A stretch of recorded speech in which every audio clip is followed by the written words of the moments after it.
Chapter 83. The boy was not angry at being stepped on. Instead, he chuckled and rubbed his retracted foot, teasing Yun Jian right in front of Miss Yu. Hey, new student, you're pretty good. Let's be friends. I'm Zhang Xiaofeng, what about you? Although Yun Jian had introduced herself in front of the class, no one would remember the new student's name on purpose. Yun Jian ignored him and walked past Zhang Xiaofeng to her designated seat. The girls in the class were displeased again. Zhang Xiaofeng was the most handsome boy in Yi High. He was handsome and could charm a lot of girls. More importantly, he came from a wealthy family and was said to be the heir of a large corporation in Longmen City, worth tens of millions. Many girls in Class A were Zhang Xiaofeng's admirers. Hence, the girls expressed their displeasure at the newcomer, Yun Jian. Why is this newcomer so smug? She dares to ignore young Master Feng. Does she really think she's some treasure?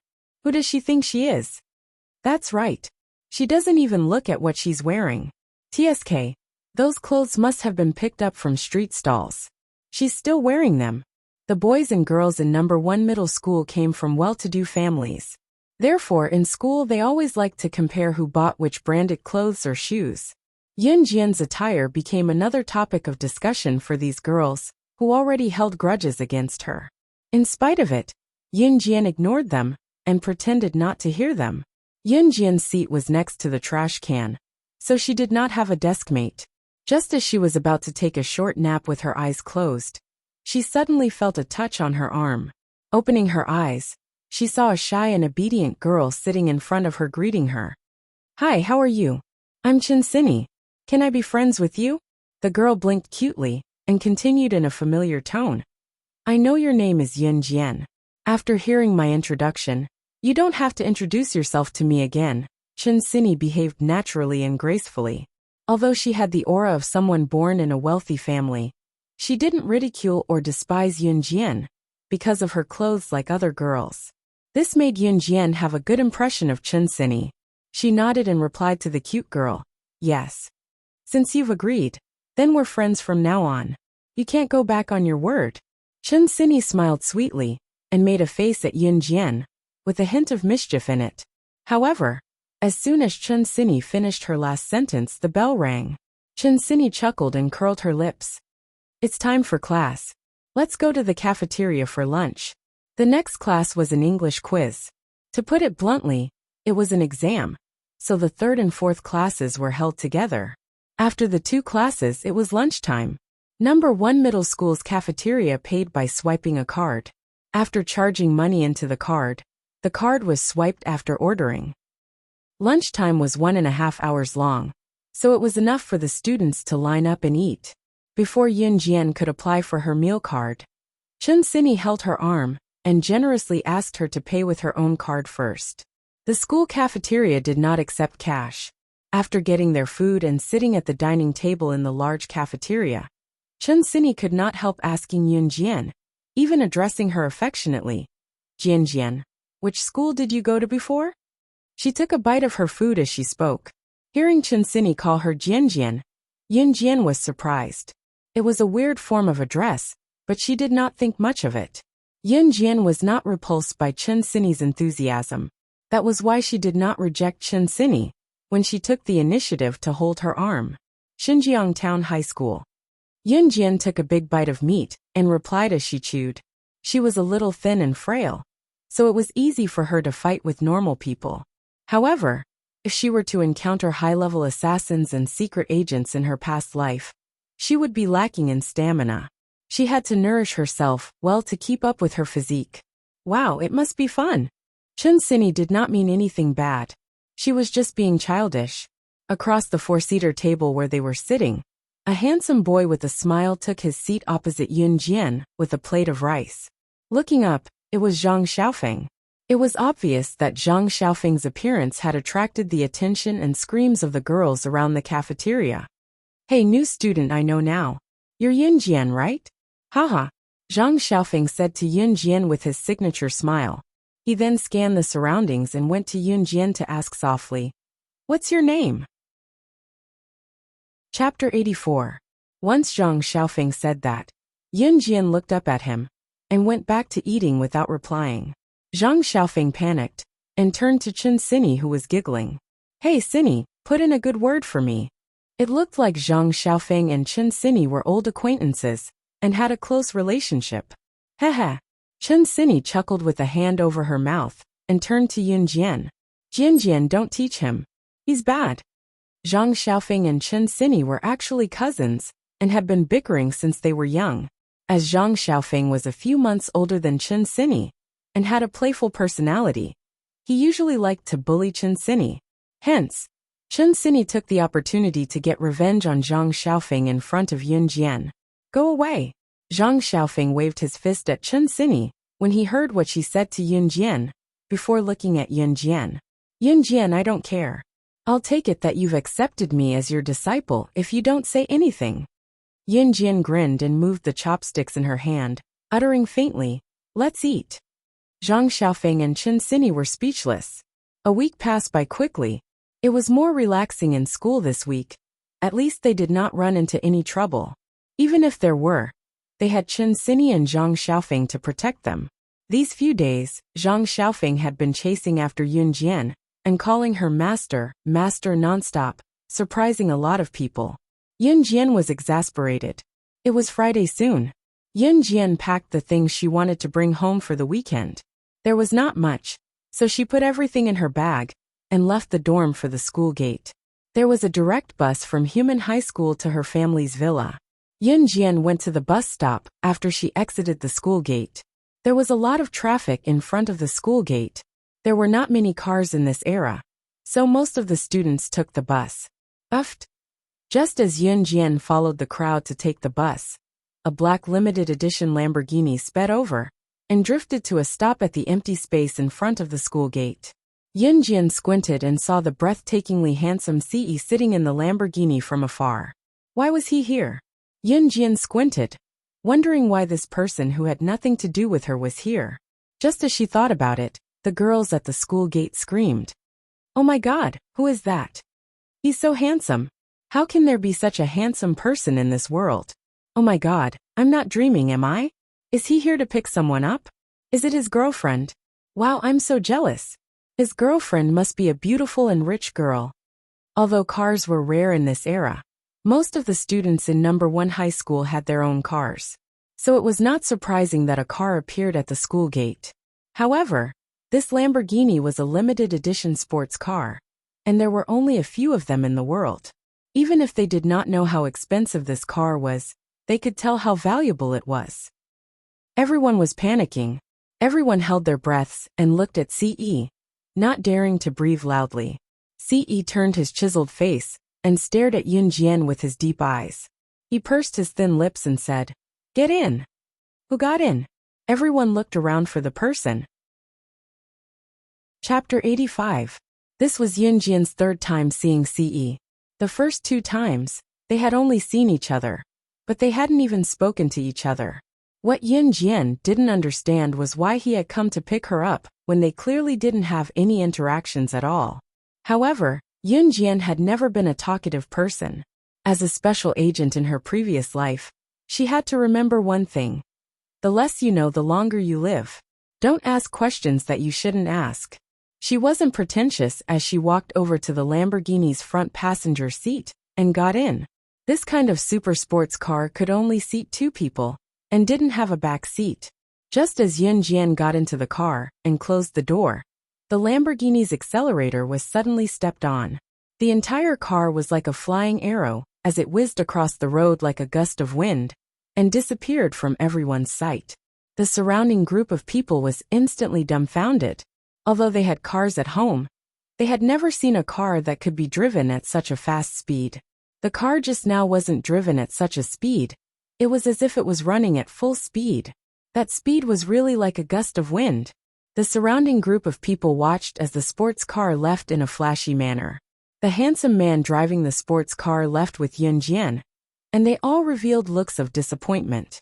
It was also at this moment that a good-looking girl pointed in the direction Yun Jian had left in, and raised her eyebrows at her friend beside her.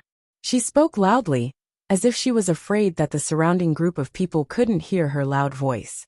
Isn't that girl just now a new classmate from our class? I heard that she transferred in from an ordinary school in the town.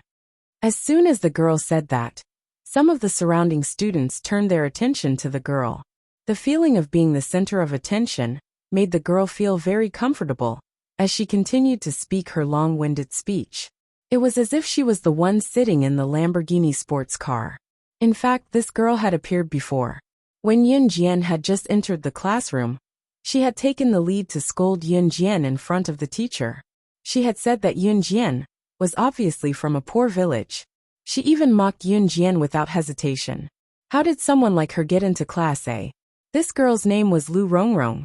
At this moment, Lu Rongrong seemed to know everything about Yun Jian.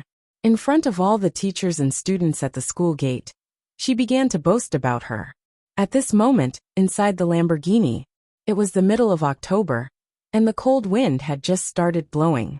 The weather was slightly colder, especially since it had been drizzling for the past few days. The change in the weather was even more obvious. The heater was turned on in the sports car, so it was warm. Unlike the coolness outside, it was much more comfortable. Not long after the car left the school gate, Ce said, "My aunt asked me to pick you up from school." Does this mean that it was Dong Ruan's idea to pick me up from school and not his own? Mm. Yun Jian nodded and answered without batting an eyelid. Yun Jian sat in the car.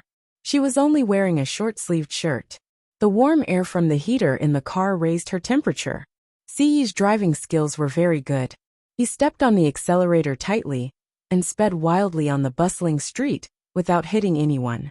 Yun Jian's driving skills in her previous life were among the best in the world. Ce's driving skills seemed to be on par with hers.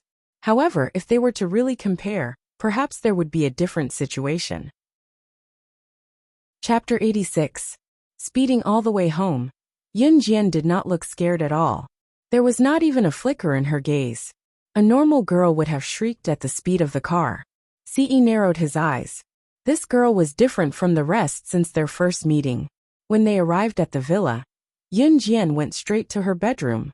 At this hour, both Dong Wan, who was a high-ranking official, and Qin Yiru, who had gone out to work, were still at work. Therefore, there was only Yun Jian and Ce, who was in the room not far from hers, left in the villa. The atmosphere was strange.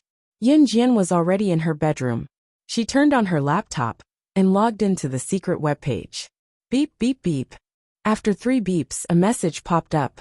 It was a private message sent by Snake Lizard not long ago. It was short and simple. "I'm here." She had arrived in Longmin City.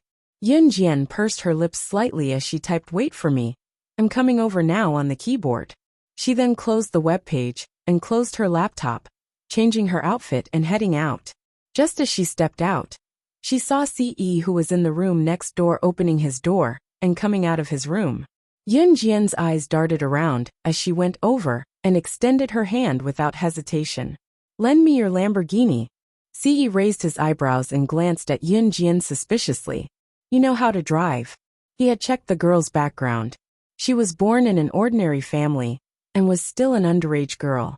However, the truth was not as simple as it seemed. "Yes," Yun Jian answered with a wave of her hand. Ce was not stingy as he tossed the car keys to Yun Jian. The Lamborghini was a global limited edition supercar that he had personally modified. He would not lend it to anyone easily. He had never let anyone drive the car since it was in his hands. Yun Jian was the first person other than himself to have done so. He didn't even know why he lent his car to her. At this moment, Yun Jian had already sat in the front seat of the Lamborghini and started the engine. She stepped on the accelerator, and the car roared like thunder. She tested the car's performance. The car's performance was very high. Compared to her favorite car in her previous life, the Ferrari LaFerrari, it was not inferior at all. Boom, boom, boom. With a final roar, Yun Jian stepped on the accelerator and released the clutch. The Lamborghini rushed out like a bolt of lightning. Golden Glitter Hotel. Yun Jian slammed on the brakes. The Lamborghini drifted at the entrance of the Golden Glitter Hotel and stopped steadily. The Glitter Hotel was a 5-star hotel in Longmen City. There was food and accommodation. More importantly, the hotel's interior decoration was classy, one of the best in Longmen City. Of course, in comparison, the consumption was one level higher. Even some of Longmen City's high-ranking officials, such as the mayor and secretary, would choose this hotel as the venue for important meetings. Yun Jian got out of the Lamborghini and stepped into the hotel through the entrance with narrowed eyes. Just as she stepped in, Yun Jian saw a woman sitting in a corner on the first floor. From the back, this woman looked very ordinary. She even wore a hat on her head. However, from the side of her face, she was extremely exquisite. The woman was only in her 20s. Opposite the woman sat a middle-aged man in his 40s. Both of them were talking about something. Yun Jian walked over with narrowed eyes. Chapter 87. Snake. Lizard was good at hiding and hiding her identity. She could blend into every corner without being noticed. Therefore, Yun Jian searched around the corners the moment she entered the hotel and found Snake. Lizard. Snake. Lizard was talking to the middle-aged man sitting opposite her. She stopped talking and looked at Yun Jian as soon as she sensed someone approaching. She could not help frowning when she saw Yun Jian slowly making her way over with both hands in her pockets. Who was this girl? Yun Jian looked nothing like how she did in her past life. Even her height and body shape were different. She was tall and seductive in her past life, but she was petite and cute now. It was no wonder that Snake. Lizard did not recognize her. She became alert when she saw Yun Jian walking toward them. What's wrong? The middle-aged man did not notice Yun Jian walking toward them. He found it strange that Snake. Lizard stopped talking. Just as the middle-aged man finished his question, Yun Jian was already in front of them. The middle-aged man was stunned. When he saw Yun Jian clearly, he thought that she was a little girl who was here to cause trouble. He waved at Yun Jian. Little girl, go over there if you want to play. Uncle and sister have something important to discuss. The middle-aged man pointed at the door as he spoke, obviously thinking that Yun Jian had gone to the wrong place. Yun Jian ignored the middle-aged man's explanation. She looked at Snake. Lizard with her clear eyes and pursed her lips slightly. She spoke in German using a code that only Snake. Lizard and her knew when she was slaying God in her past life. Slaying is not a god, Snake. Lizard is not a lizard. Professional assassins like them were proficient in foreign languages. They had come into contact with languages from big countries to small villages. This code word was set by her and Snake. Lizard back then. And when saying this code word, it had to be said in German, or it would be ineffective. What's that? Little girl, what are you talking about? The middle-aged man did not understand German at all, and had no idea what Yun Jian was doing. Just as he was about to drive Yun Jian away, he saw Snake. Lizard suddenly stand up. Because of the shock, the corner of her clothes accidentally brushed the teacup on the table. Fortunately, Snake. Lizard was quick, and she immediately caught the teacup. The snake lizard moved its lips. However, Yun Jian put her index finger to her lips and made a shoo expression. Even this action was exactly the same as slaying gods. Snake. Lizard forcibly suppressed the shock in its heart.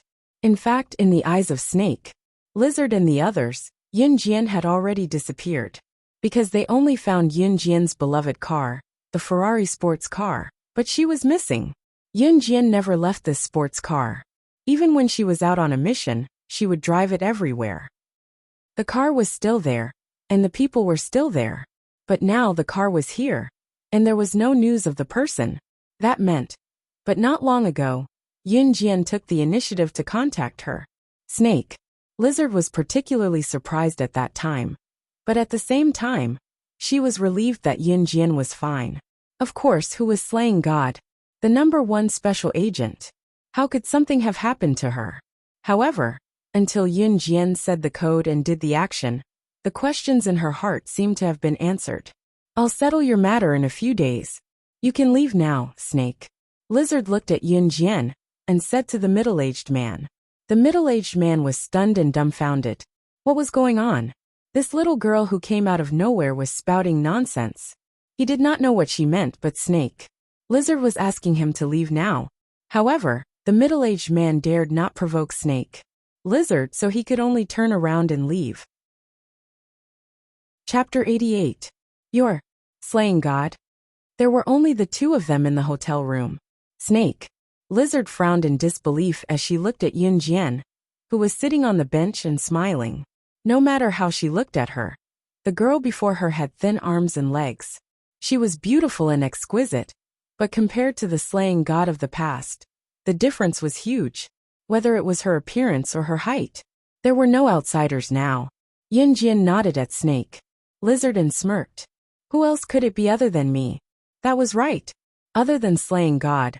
Who else could exude such an aura that made her submit? Apart from her, who else would know the secret code between them? How did you become like this? Snake.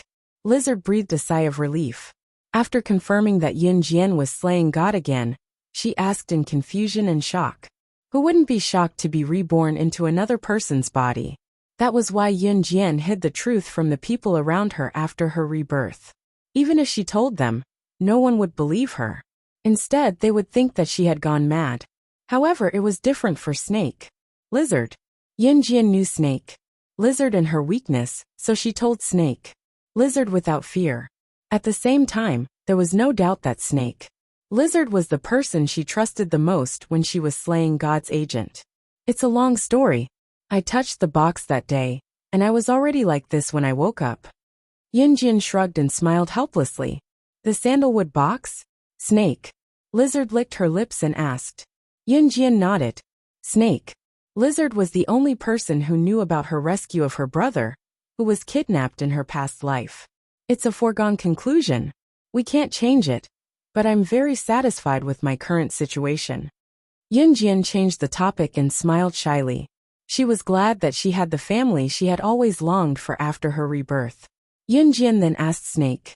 Lizard to update her on the Kosha mercenaries' recent situation. Snake. Lizard's eyes narrowed, and her tone was grave. Those old guys can't sit still anymore. Oh. Yun Jian raised her eyebrows and chuckled. This group of old men referred to some of the senior members of the Kosha mercenaries.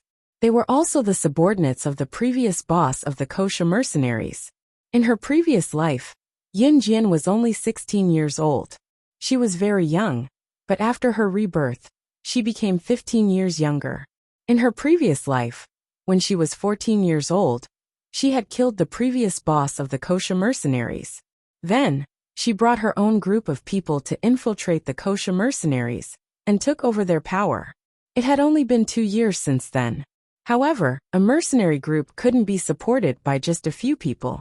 Because she had killed the previous boss of the Kosha mercenaries, that group of old men had been waiting patiently for an opportunity to take her down and destroy her.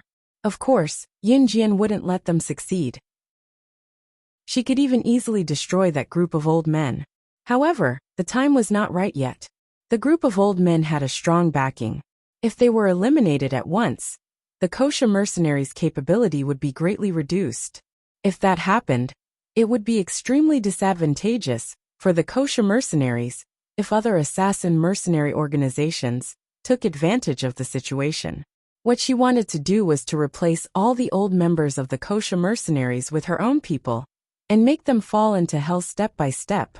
Stay in Longmen City for now. Don't go back to the organization. Remember to tell Tiger, Leopard to keep an eye on those old men. Report to me immediately if they do anything. Yun Jian's lips curled into a half-smile that was eerily charming. Okay. Snake. Lizard nodded. She had never rejected Yun Jian's orders. Tiger. Leopard was the person who picked up Yun Jian's call when she was in Xinjiang town. Both Snake, Lizard, and Tiger. Leopard were absolutely obedient to Yun Jian. It was because Snake, Lizard, and Tiger, Leopard were saved by Yun Jian. Without Yun Jian, they would not be where they were today. It was almost dusk when Yun Jian and Snake, Lizard came down from the private room of the hotel. Yun Jian walked in front while Snake, Lizard followed behind. Both of them were walking down the spiral staircase of the hotel. A group of rowdy people came in from the entrance. Judging by their attire, they were students. Yun Jian, however, saw someone she was extremely familiar with in the crowd. Brother Yun-Yi. Why was he here? Yun Jian was stunned. Yun-Yi and the rest did not see her, but she happened to see Yun-Yi looking awkward. The boy standing beside Yun-Yi was not Su Haokol, but a fashionably dressed boy. The boy suggested casually, It's Su Haokole's birthday dinner today. We can't possibly come here empty-handed, can we? How about this? Each of us will give Su Haokole a 100 yuan red packet. Does anyone have any objections? The group had no objections, but Yun Yi, who was standing among them, stood out like a crane among a flock of chickens. 100 yuan was not a small amount to him. Therefore, Yun Yi was quite embarrassed. The boy seemed to have disliked Yun Yi for a long time. He suddenly turned to look at Yun Yi and said with a chuckle, "Yun Yi, you don't have to pay. Your family background is poor, and we all know you can't afford it. Anyway, you and Haozhe are good friends. He won't mind." Chapter 89. Yun Yi was handsome. He was the tallest and most handsome person in the group. However, it also attracted the jealousy of the other boys in the class. Most of the girls in the class were looking at Yun Yi. All of them blushed, and did not even look at the other boys. The boy just now was the one in Yun Yi's class who disliked him the most. His name was Wu Kuang. Wu Kuang was not very good-looking. Although he was quite tall, he was a little fat. His face was covered with acne. Because his family was rich, it was inevitable that he felt that he was better than others. He was arrogant and domineering. Most of the students in Yun Yi's class were from the city. Their families were quite rich. The whole class was invited to Su Haokole's birthday party. Of course, there were also many students who did not attend the party. Yun Yi and Su Haokole were close friends. Of course, it was impossible for him not to give face and not attend. Wu Kuang took advantage of this. In addition, most of the students who came to the party today were from rich families. He came up with this idea to embarrass Yun Yi. Yun Yi was really embarrassed by Wu Kuang's words. After all, it was his good friend's birthday party. Although Su Haokole had told him not to send any gifts, and that it was fine as long as he came, the thought was the most important. However, he saw that all the classmates who came with him had given red packets. On the other hand, he, who was the closest to Su Haokole, did not pay a single cent and came to eat and drink for free. What did it look like? However, Yun Yi really did not have any money. At most, he only had a few yuan. He had saved it for a few months. After all, his family's situation was also there. Now, he was even living in someone else's house. How could he have spare money? Wu Kuang snickered in his heart. He was waiting to see Yun Yi's embarrassed face. "Brother." At this moment, a beautiful and crisp voice came in time. The voice was crisp and pleasant like the sound of nature. A girl about 15 years old walked down the spiral stairs. This girl was wearing ordinary clothes, and behind her was a woman wearing a hat. However, what made people's eyes light up was the girl's beautiful and delicate little face. Yun Jian walked over and stood beside Yun Yi. She ignored the others and smiled at Yun Yi. "Brother, why are you here?" "Xiao Jian?" Yun Yi was taken aback. She wanted to ask Yun Jian the same question, but she was one step ahead of her. "It's his birthday today. He's treating everyone to a banquet here. Our classmates are all here to celebrate his birthday." Yun Yi's awkwardness eased a little when she saw her younger sister. He even felt that as long as his sister was around, there was nothing that couldn't be done. "Oh." Yun Jian pretended to understand what was going on. She nodded and then burst into a bright smile. "Then you shouldn't mind if I bring my friends along for a free meal, right?" As she spoke, Yun Jian shifted to the side and revealed Snake. Lizard as well. The others could not help rolling their eyes inwardly when they heard Yun Jian. They had seen shameless people, but they had never seen someone as shameless as her, coming up to ask for a free meal. Yun Yi, who had never seen Snake, Lizard before, was surprised and looked at Yun Jian. "Xiao Jian, this is..." "She's my friend," Yun Jian answered with half-squinted eyes. "Yun Yi, this is your younger sister?" Wu Yin looked at Yun Yi with gritted teeth when she saw that her scheme did not work, and was interrupted by Yun Jian.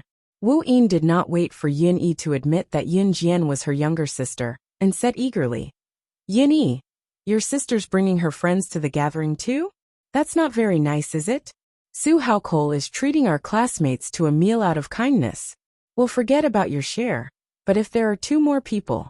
The meaning behind her words was self-evident. Chapter 90. Sure enough, as soon as Wu Yin finished speaking, not only Yun Yi, But also some of the classmates around them could hear Wu Yin's strong hostility towards Yun-yi. They all showed a trace of embarrassment. Wu Yin did not give up. He smiled evilly, and did not feel that he had just said anything overboard. Instead, he added fuel to the fire, and said to Yun-yi in a charitable tone, forget it. I think Yun-yi, I'll pay for your red packets. As he spoke, Wu Yin took out a leather wallet from his trouser pocket, and took out 3 red Grandpa Mao notes from the wallet. When he did this, he deliberately paid attention to the gazes of the group of people around him. He put on airs as if he was superior to others. Wow, Wu Yin, is the wallet in your hand made of real leather? It's so cool. This style hasn't been sold in the market yet. At this time, a boy in the group with big glasses sighed. The boy's words made Wu Yin even more proud. Wu Yin held the 3 cute Grandpa Mao notes in his hand. He was not in a hurry to use it to humiliate Yun-yi. Instead, he boasted even more. Now the way he looked at others changed. This wallet was a birthday gift from my uncle this year. It was imported from France. As he said this, Wu Yin raised his head proudly and showed off. As he spoke, Wu Yin turned to look at Yun-yi. He looked at him with a charitable gaze, and handed the 3 Grandpa Mao notes to Yun-yi. Take it. You don't have to return it. His tone was very domineering. It was as if the 300 yuan was nothing in his eyes. He used it to highlight his family's strong foundation. Yun-yi clenched his fist. Seeing Wu Yin humiliate him like this, he almost raised his fist and punched him. But he held back. Take the money back. We don't need it. Yun-yi gritted his teeth. Their family was poor. But even if they were poor with dignity. Hey Yun-yi. I was kind enough to help you out. Why don't you appreciate it? Wu Yin pursed his lips and even accused Yun-yi, saying that he was ungrateful. Yun-yi's face darkened. Yun-jian saw her brother being bullied by Wu Yin. Naturally, she would not sit by and do nothing. Snake, Lizard, who was standing behind Yun-jian, finally understood the whole story. She remained silent and waited for Yun-jian's instructions. You want to give a red packet if you stay for dinner, right? Yun-jian blinked, replacing Yun-yi Wu Yin. Everyone is prepared to give it to you. You can't just give it to the white sheep empty-handed, right? Little girl, your brother hasn't accepted my goodwill yet. Why don't you hold on to this money for him? Wu Chong waved the 3 red banknotes in his hand, and told Yun-jian boastfully. To Wu Qiao, he only had one goal, to embarrass Yun-yi. The rest of the process was not important. It was apparent that Wu Qiao had thought of her as a girl, who came from a poor family, and was greedy for money. Of course we want to give a red packet. Yun-jian smiled at Wu Yin, revealing a row of neat white teeth. Wu Yin thought that Yun-jian had taken the bait. He quickly handed the 300 yuan used to humiliate Yun-yi to Yun-jian. At the same time, he looked at Yun-yi with disdain. Then take it quickly. He subconsciously thought that Yun-yi's family did not have the financial means to take out 300 yuan at once. Yun-jian suddenly stopped smiling. Her expression suddenly became cold. She turned her head slightly, not looking at Wu Yin and the others' expressions. She turned her head to look at Snake, Lizard's bag, then turned her head to look at Wu Yin and the others. How can a red packet of 100 yuan be enough? Shouldn't you at least give 1,000 yuan? As she spoke, Yun-jian called Snake. Lizard. Snake. Lizard had been by Yun-jian's side for so long. How could she not know what Yun-jian meant? Snake. Lizard obeyed and opened her bag, taking out 3 stacks of red 100 yuan notes. Snake. Lizard had the habit of keeping cash in her bag. Yun-jian was naturally aware of this. Seeing everyone's shocked and frightened expressions, and then thinking of her brother's awkward face when he was bullied and did not know how to fight back, Yun-jian could no longer hold back. Even if she could not tell Qin Yiru the truth, she had to let her brother know something. Yun-jian looked at Wu Yin, who was holding the 300 yuan notes in shock, and sneered. 1,000 each, no need to return. Chapter 91. 3 thick stacks of red notes meant 30,000 yuan. Moreover, the money came from Snake, Lizard's purse. In other words, Snake, Lizard's purse was filled to the brim with cash. Prices were low in this day and age. It was already impressive for a student like Wu Qiao to be able to fork out 100 yuan. At the very least, the parents of these students were high-ranking officials or entrepreneurs. They could fork out 100 yuan, but 1,000 yuan was not a small sum. 1,000 yuan was enough for a normal family to live for a long time. Therefore, everyone present was dumbfounded when they saw the scene just now, their eyes nearly falling out of their sockets. Yunyi was poor, so was his younger sister. Why would his sister's friend have so much money in her purse? More importantly, why had Snake Lizard obeyed Yun Jian's command just like that? Xiao Jianyu. Yunyi's eyes widened as she stared at Yun Jian and Snake Lizard behind her in disbelief. His younger sister was getting more mysterious. Mysterious skills, mysterious friends. Why was it that he could not see through her anymore? They were siblings who grew up together, but Yunyi froze on the spot, as if it was his first time meeting Yun Jian. Yun Jian cast a reassuring look at Yunyi without explaining anything. Wu Qiao, on the other hand, felt like running away. His palms were sweating as he gripped the 3 notes in his hand, that he thought he could humiliate Yunyi. Looking at the 3 stacks of cash in Snake Lizard's hand, he felt defeated. Now that he thought about it, how ridiculous was his action just now. It was then that a male voice that eased the awkward atmosphere rang. Everyone's here already. Come upstairs quickly, we're waiting for you guys.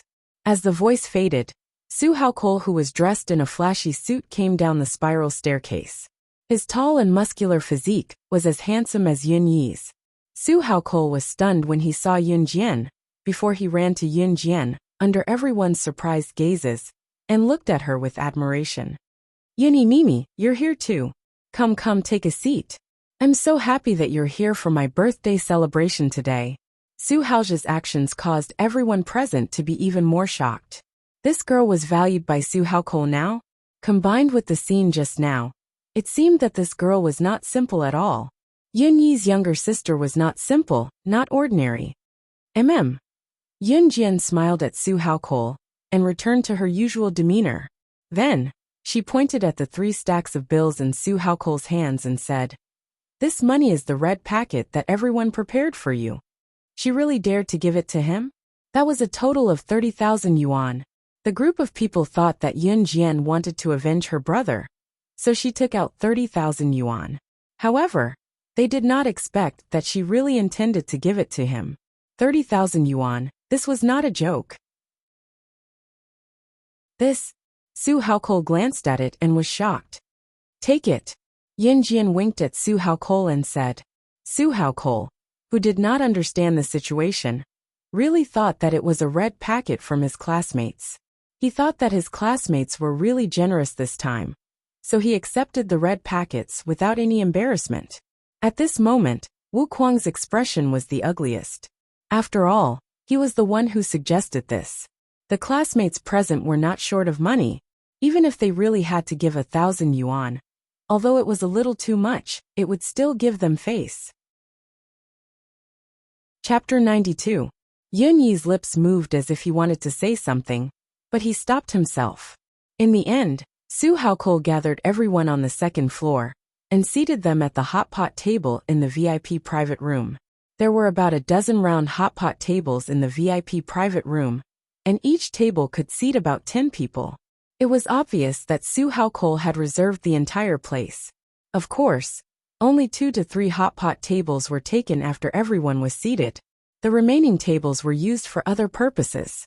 Yun Jian was sitting on the left of her brother, Yunyi, while Snake Lizard was on her right. Su Haokol was sitting beside Yunyi. All 4 of them were seated close to each other at the same table. The dishes are ordered. I've told the waiter that our table will be served first. My dad's business friends will be here later.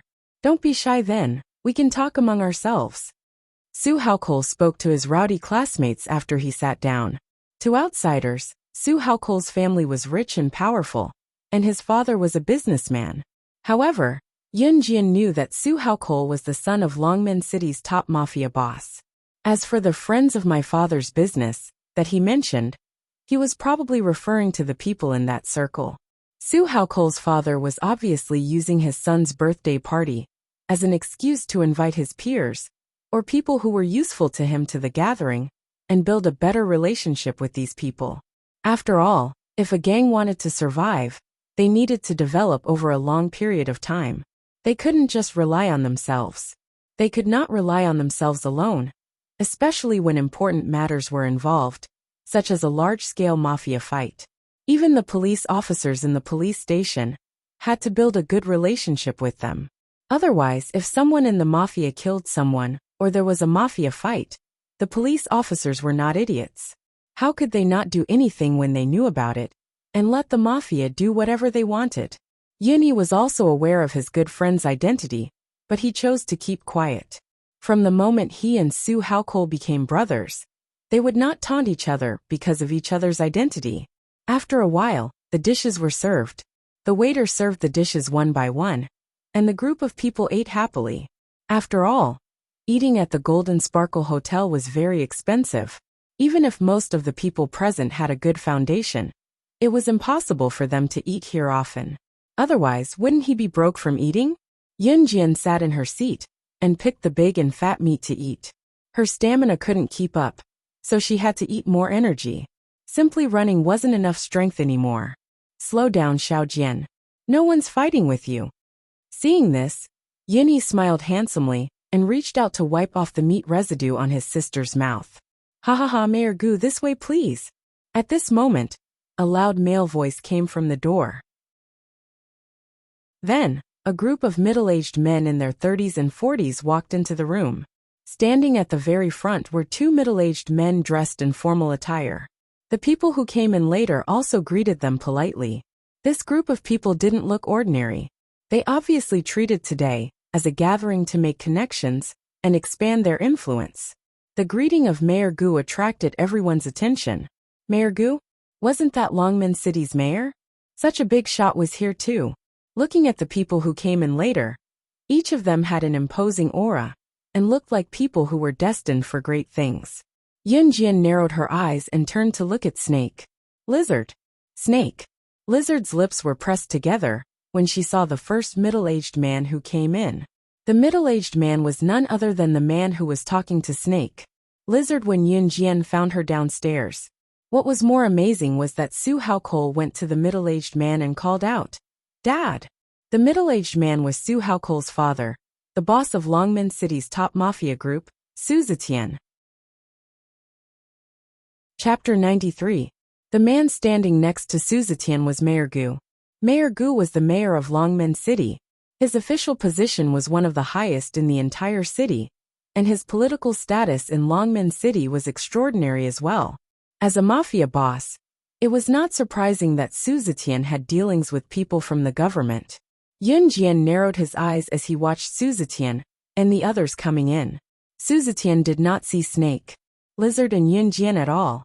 He was smiling and nodding at his son, Su Haokol, before following Mayor Gu into the private room to sit at an empty hot pot table. The others followed suit and sat at the empty seats around them. These people were high-ranking officials, triads, or business tycoons. Their social status was not low. They knew how to blend into the environment quickly and find companions who could benefit them, building a closer relationship and seeking cooperation that was mutually beneficial. This was the purpose of their gathering. They were not really here to celebrate Su Zetian's son, Su Haokol's birthday. Su Haokol was more or less disappointed that his father did not even wish him a happy birthday. Even his birthday party was a pretense to expand his influence. It was the same every year. But when he was filled with anticipation and was disappointed again and again, it was like a beloved toy being cruelly smashed in front of him, and he was helpless to do anything about it. Su Haokol could only bury his emotions deep down to prevent others from noticing his predicament. Happy birthday! It was at this juncture that Yuni seemed to have noticed Su Haokol's mournful gaze. He placed his slender hand on Su Haokol's broad shoulder to comfort Su Haokol. Happy birthday! With Yuni taking the lead, everyone present congratulated Su Haokol after hearing it. Su Haokol pursed his thin lips. His voice became a little hoarse, and the gratitude in his eyes was genuine. Thank you, everyone. All right. We're all old classmates. There's no need to thank me. It's what I should do. Someone mumbled. His words moved Su Haokol even more. Yun Jian also followed the trend and shouted happy birthday to Su Haokol. However, her attention was actually focused on Su Zetian. Snake. Lizard had explained Su Zetian's identity to her, including why Snake. Lizard had met Su Zetian. Yun Jian did not expect Su Zetian to be a member of the Kosha mercenaries. However, Su Zetian's influence in the Kosha mercenaries was very small. Just like the members of the Kosha mercenaries were scattered all over the world, there were at least a few 100,000 of them. Furthermore, this group of people was divided into different groups. For example, the intelligence team, the assassination team, the investigation team, and so on. Su Zetian was merely a small force of the Kosha mercenaries in Longmen City. As the boss of the Kosha mercenaries in her past life, Yun Jian had left everything to Tiger, Leopard and Snake, Lizard to manage. It was only natural that she did not know of Su Zetian's existence. Although Su Zetian was a member of the Kosha mercenaries, if he wanted to meet Yun Jian, it would be like an ordinary person meeting the country's president in her past life. Who knew that Yun Jian would end up in Longmen City after going around in circles one day? The wine glass in Su Zetian's hand, that was sitting not far away, suddenly fell to the ground with a bang and shattered into pieces. His calm demeanor, when he was conversing with Mayor Gu, crumbled instantly. It was because Su Zetian had just looked up when he saw Snake. Lizard. Terrified, he abandoned Mayor Gu and walked over to her under everyone's gaze. Everyone was shocked that Su Zetian would abandon the influential Mayor Gu and walk over to a woman. What was he doing? Su Zetian asked Snake. Lizard carefully. You're here too? Why didn't you say anything? Do you want to sit over there? Who is this woman? How could she be more dignified than Mayor Gu? Everyone was shocked, including Mayor Gu himself. Snake. Lizard then turned to look at Yun Jian, waiting for Yun Jian's opinion. With that, everyone's gaze was focused on Yun Jian. Chapter 94. I'll sit with my brother. Yun Jian did not look up. Wiping her mouth, she smiled faintly and stuffed another mouthful of fatty meat into her mouth. Snake. Lizard turned to look at Su Zetian when she heard Yun Jian. You don't have to mind us. It was only then that Su Zetian noticed Yun Jian. Yun Jian had her hair tied in a high ponytail. Although she was dressed plainly, she exuded the aura of a ruler. Was this not the girl he met downstairs not long ago? He thought she had gone to the wrong place and asked her to stay away. What was the situation now, though? Snake. Lizard was a high-ranking member of the Kosha mercenaries. Su Zetian had no right to know her exact position. He only knew that Snake. Lizard held an extraordinary position in the Kosha mercenaries. Even so, Su Zetian could only admire Snake. Lizard's status. Now even someone like Snake. Lizard had to lower her head in front of Yun Jian. Who was this little girl? If Su Zetian knew that Snake. Lizard was the highest-ranking member of the Kosha mercenaries. His legs would have turned to jelly from shock. If he knew that the seemingly harmless Yun Jian was the biggest boss of the Kosha mercenaries, he would have fainted and been sent to the hospital. However, Su Zetian did not know. Such was the way of the world. Su Zetian was the boss of the top mafia group in Longmen City, a big shot who could do anything he wanted. However, he did not even know who the biggest boss of the Kosha mercenaries was. All right. Su Zetian could only wipe his slippery lips and bow to Yun Jian and Snake. Lizard before he slowly walked back to Mayor Gu, his body tense. Wow, Yun Yi, your sister's friend knows Su Haokol's father? Once Su Zetian left, a girl sitting at the same table asked Yun Yi with a surprised gaze, obviously trying to strike up a conversation with Yun Yi. Yun Yi was very popular in the class, especially the girls. They all liked her. Moreover, Yun Yi was a sincere and gentle person.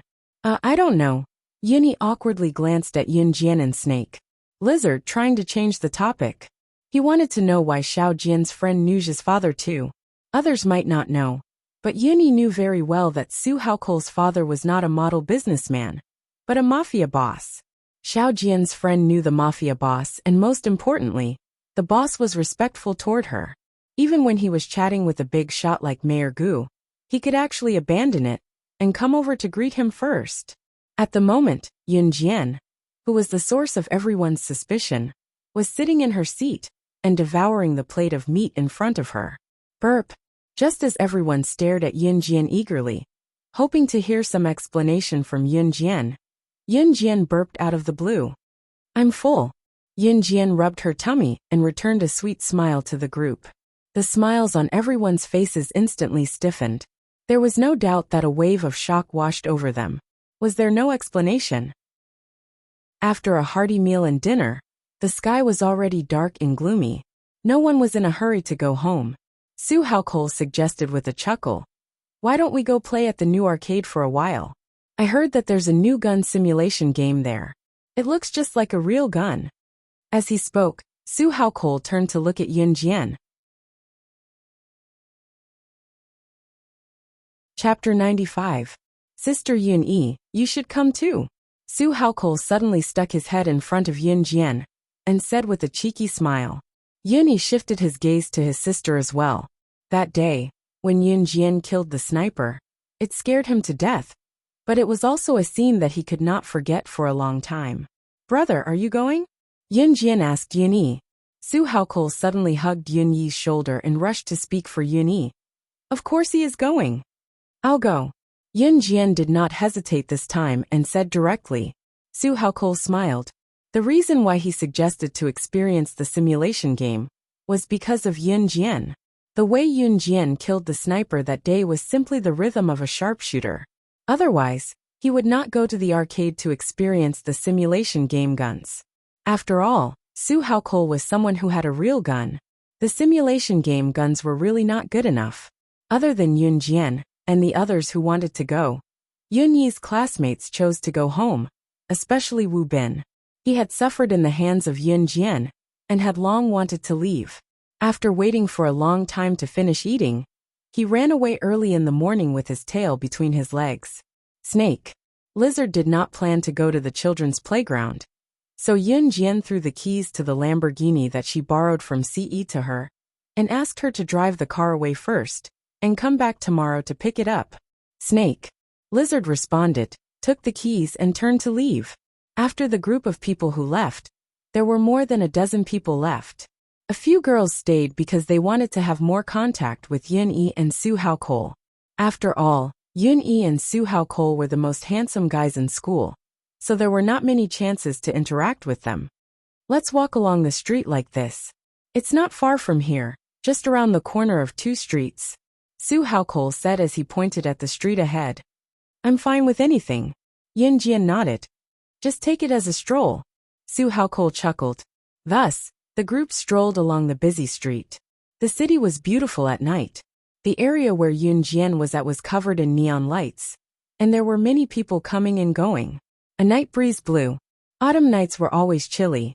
Yunjian was wearing a short-sleeved shirt at the moment, so the cool breeze felt a little chilly as it blew through her skin. Yun-yi suddenly took off his jacket and draped it over Yunjian, saying with a smile, "Xiaojian, put it on. Don't catch a cold." Yun-yi had always doted on his younger sister since they were young. Yunjian paused.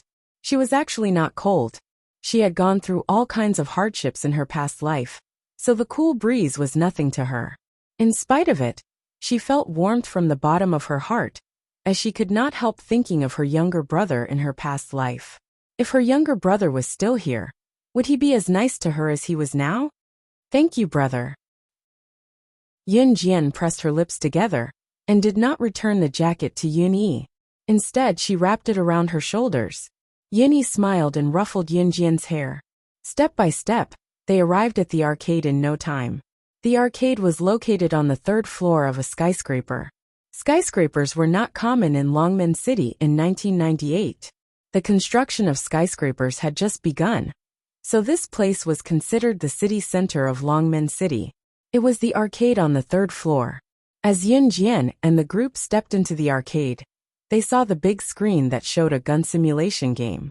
It had the most people gathered in front of it, most of them teenagers. Chapter 96. While Su Haokol was exchanging the game coins, Yunjian glanced around. If it wasn't for her brother, Yun-yi, coming here, Yunjian wouldn't have come to this place. To Yunjian, the shooting games here were too childish. The rain of bullets she experienced in her previous life wasn't any less than what was shown in the gun simulation game. I'm back. Su Haokol held a pile of game coins and ran back from the counter. Then, Su Haokol divided the game coins equally among everyone. There were quite a few people standing in front of the gun emulating game console. Because this game console was a new simulation game, even the guns were about the same weight as real guns.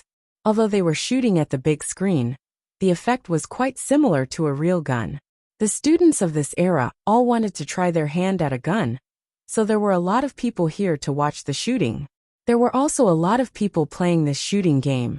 Hey, it seems like we have to wait. There are too many people waiting to play the gun simulation game. Su Haokol touched his head and said, boys were passionate about guns and racing, but girls were different. So in the group, except for Yun Jian, the other girls all went to play other games. For example, the claw machine, which was suitable for girls to play. At this time, in front of the gun simulation game, a group of young people shouted, "Wow!" They saw a man in his 20s standing in front of the gun simulation game. The man put away his gun and showed a triumphant smile. This gun game was to shoot at the target on the screen with a gun. Of course, this gun didn't have bullets, but it gave people a visual feeling of hitting the target on the screen. And besides the fact that there were no bullets, whether it was the feel of the gun or the simulation, it was first class. So when this game was released, it attracted a lot of young people who liked to play with guns. Wow, Brother Lei is amazing. No wonder he has touched a real gun. He knocked down 32 targets in 1 minute. A boy standing not far away bragged to the man holding the gun. It was as if he was afraid that people didn't know that this man in his 20s had touched a real gun. Sure enough, when they heard that the man called Brother Lei had touched a real gun, the surrounding people were so surprised that they gasped. Now, Brother Lei was even more proud of himself. This is nothing. You haven't touched a real gun. There is a difference between a real gun and a toy gun. Brother Lei boasted. He was so proud that his nose was almost higher than his eyes. Are you done playing? Can you move aside if you are done?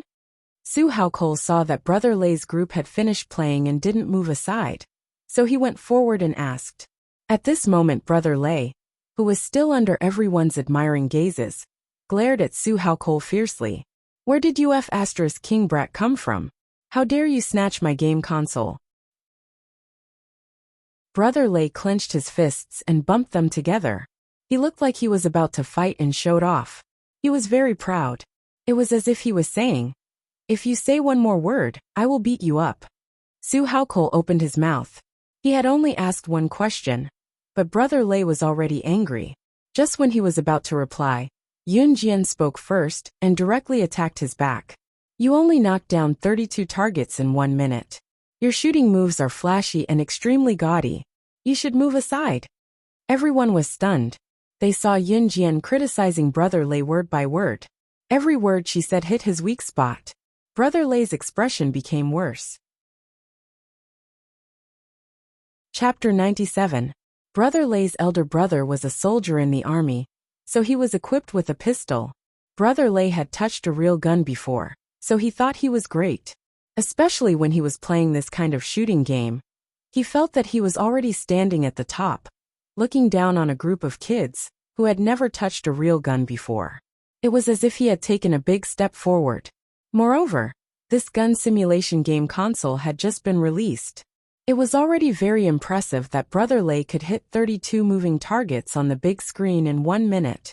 This was already the highest record in the history of this gun-playing game. However, just as Brother Lei was proudly bragging to his friends, Yun Jian suddenly interrupted, pointing at the part where he thought he was good, and degrading him to the point that he was worthless. How could Brother Lei take it? He didn't care whether Yun Jian was a girl or not. He shouted back at Yun Jian. Where did you King brats come from? Do you know who I am? How dare you fight with me for the game? TSK, you must be tired of living, right? After shouting a few words, Brother Lei pointed his finger at Yun Jian fiercely. CK. Do you think I need a little kid like you to tell me what to do with my shooting skills? Come and do it if you dare. Brother Lei often hung out at the arcade, and he was also a gangster in society. However, he was good at playing games, so he was respectfully called the king of games by the people in this circle. Therefore, Brother Lei subconsciously thought that he was the king of the gaming circle. As long as it was a game that he had played, he would always be the one who set the highest record. That was why he dared to say something like, "Come at me if you can," to Yun Jian so brazenly. He didn't believe that this little girl, who was still wet behind the ears, could beat him. The few boys in Yun Yi's class saw the situation, and they all looked worried. They didn't expect that Su Haokol and Yun Jian would fight with them as soon as they called the arcade. More importantly, Brother Lei looked ferocious. He didn't look like someone to be trifled with. What should he do now? At this moment, Yun Jian grinned. She was not intimidated by Brother Lei's ferocious look at all. Instead, she curled her lips and smiled at Brother Lei in disdain. "All right, I'll do it. Move aside." Not only was Yun Jian not frightened by Brother Lei, but she was also going to greet him. Everyone on Brother Lei's side was stunned. Brother Lei was also stunned. He looked at Yun Jian again. He saw that Yun Jian was dressed in clean clothes. Although it looked like it was bought from a street stall, from her eyes and temperament, he could see a trace of extraordinariness. Was it an illusion? Brother Lei shook his head. She was just a little girl who liked to flaunt her superiority. Come, come, come. I'll let you do it. Little brat, it's not that I want to bully you, but just based on what you said just now, if you don't hit as many targets as I do this round, then you better strip naked and kneel in front of my brothers. Humph. Brother Lei growled in exasperation and threatened. Xiao Jian, don't. Yinny panicked. She panicked when she saw her younger sister getting into a fight with Brother Lei, who was obviously a hooligan. These hooligans are capable of doing anything. Before Yinny could shout, however, she was held back by Su Haokol. Believe your younger sister. Don't you want to see your younger sister's limit? Su Haokol told Yinny softly, looking at Yun Jian. This simulation game console could test a person's marksmanship, which was why Su Haokol wanted to lure Yun Jian here. He wanted to know how good Yun Jian's marksmanship was, since she could kill a sniper instead. Yun Jian smiled in a way that sent chills down one's spine. She told Brother Lei faintly, "I'll cripple one of your hands after I win." She would not forgive anyone who insulted her verbally. How arrogant. Chapter 98. Brother Lei smirked deviously, his gaze already scanning Yun Jian from head to toe as if he was certain that Yun Jian would lose, and was already fantasizing about her naked body. Then we'll talk about it after you win me. Brother Lei glanced at Yun Jian condescendingly with a smirk. How could Brother Lei take Yun Jian's threat seriously? Even Brother Lei's buddies would not take Yun Jian's words seriously. What a joke. How could Brother Lei lose to an underage girl? Therefore, they could not wait to see Yun Jian lose and beg for mercy, only to be stripped naked by them. Brother Lei and his gang had done this many times. They were all gangsters in the society. What had they not done before? They would snatch any woman they fancied. If they could not get their hands on her, they would rape her, drug her, and force themselves on her. Did they not subdue her in the end? Everyone knew that Yun Jian was pretty. In fact, when Yun Jian and Brother Lei were at loggerheads in the beginning, Brother Lei's buddies had been eyeing Yun Jian. That was why Yinny was anxious. How could he pretend that he did not know that his younger sister was being eyed around by Brother Lei and his gang? Come on, little girl. Why aren't you here yet? Don't tell me you're too scared to come? One of Brother Lei's buddies could not help urging when he saw that Yun Jian had yet to go to the game console. Yun Jian smirked coldly and tossed a small pile of tokens in her palm into the air, before catching them handsomely. She then took out another token with her other hand and passed the rest to Yun Yi. Brother, hold these for me, Yun Jian told Yun Yi. Xiao Jian, don't force yourself. Yun Yi bit his lip and said worriedly. Although Yun Jian had killed the sniper that day, as her brother, he was still worried about his sister. Yun Jian narrowed her eyes and smiled. Her heart felt warm. It felt good to have someone backing him up. Before Yun Jian went over to the console, she turned her head to look at Su Haokol, revealing a row of white and clean front teeth. Watch carefully. After saying that, Yun Jian walked towards the game console. Su Haojia, on the other hand, was dumbfounded. Yun Jian actually knew why he brought her here? Su Haokol just whispered to Yun Yi, but he didn't expect that Yun Jian already knew. That was why she told him, "Watch carefully," before she left. Su Haokol felt his cheeks heat up at once, feeling embarrassed to be exposed by Yun Jian. Come to think of it, it was no big deal. He just wanted to know how good her marksmanship was. There was nothing wrong with that. While Su Haokol was thinking about it, Yun Jian was not in a hurry to insert the game token. Instead, she lifted the toy sniper rifle in front of her and weighed it in her hand. When everyone saw this, they couldn't help but be stunned. What was she doing? Yun Jian was checking the difference between the game's sniper rifle's configuration and a real one. She weighed the coin in her hand for a moment before stuffing it into the slot of the game console. A string of English words appeared on the screen of the game console. The translated Chinese subtitles read, "The shooting battle begins." The game had begun. Yun Jian narrowed her eyes. Everyone held their breaths. Then on the screen of the console, the targets moved from the side. As the target moved, a series of neat and orderly gunshots were heard from the speakers of the game console.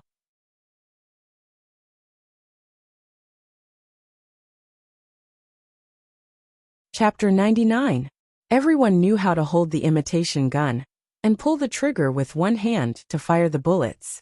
This was especially true for this kind of simulation game. Usually, players could pull the trigger and fire at the big screen at will. There was also a chance of hitting the target. To put it bluntly, even a fool could do such a simple operation, unless someone was so stupid that they didn't even know where to pull the trigger. However, whether or not the bullets could hit the moving targets on the big screen was another matter altogether. When Yun Jian pulled the trigger, she was like an ordinary person who kept shooting at the big screen. This wasn't a big deal. However, what caught everyone's attention was the bang bang bang sound of the bullets being fired. Every time there was a sound, a target was hit. A series of fast-moving targets that no one would be able to shoot in time were all hit by Yun Jian's gun, without missing a single one. If an ordinary person were to shoot at the targets that appeared one after another, it was estimated that by the time they aimed at the target on the left and shot the target on the left, the targets on the right would have already disappeared. In other words, they would have failed to shoot and missed the targets. Despite that, it was as if Yun Jian had already known the locations of the targets that appeared one after another with each shot. Every shot hit a target accurately. She actually reached the point where she didn't miss a single target. 30, 31, 32, 33. She has already hit 33 targets. Someone shouted out uncontrollably. His whole body was boiling with excitement. At this time, less than 10 seconds had passed since the 1-minute shooting competition started. In less than 10 seconds, Yun Jian had already hit 33 targets and successfully overtaken Brother Lei. And now she was still shooting. God!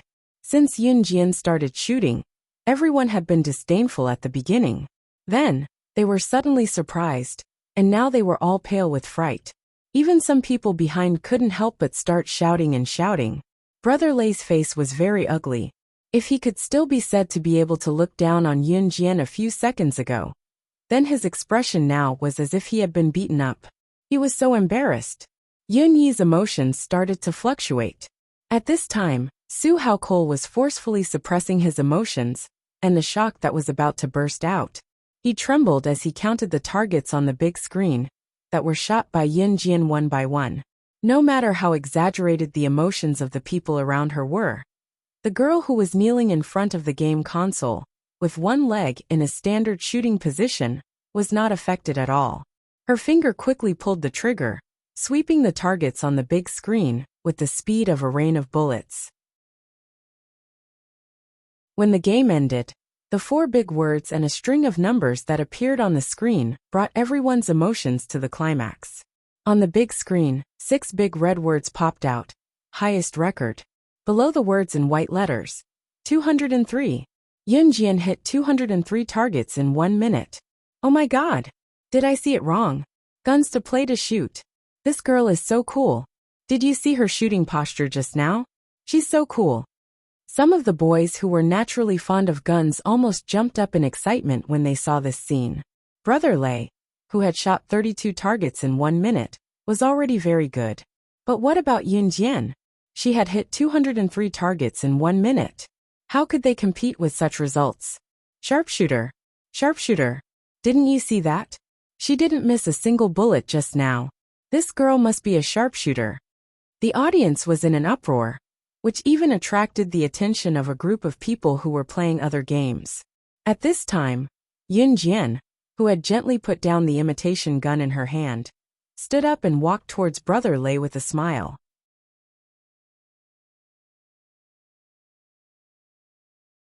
Chapter 100. Brother Lei thought that Yun Jian was joking. Who would have thought that she really wanted to cripple his hand? Was she joking? No matter what, Brother Lei and his gang were all ruffians and gangsters in the society. Fighting with others was something that they often did. Brother Lei had planned to stop today. After all, he was in the wrong. However, Yun Jian dared to say that. Hence, out of his pride as a man, Brother Lei's expression changed. He looked at Yun Jian and scolded. F***ck. Whose hand do you want to cripple? Just based on a bunch of scrawny little brats like you? You want to fight, right? Was there going to be a gang fight? Hearing that Brother Lei was angry, some of the people who were watching the show were afraid of being implicated. They quickly took a few steps back. It was true that the young lady had won, but Brother Lei and his gang were not people who kept their word. More importantly, Brother Lei's group of brothers had never lost to anyone in a fight. Moreover, Brother Lei had someone backing him up. Rumor had it that Brother Lei had brought a group of people who called themselves brothers and beat up a person until he was completely paralyzed and could not take care of himself for the rest of his life.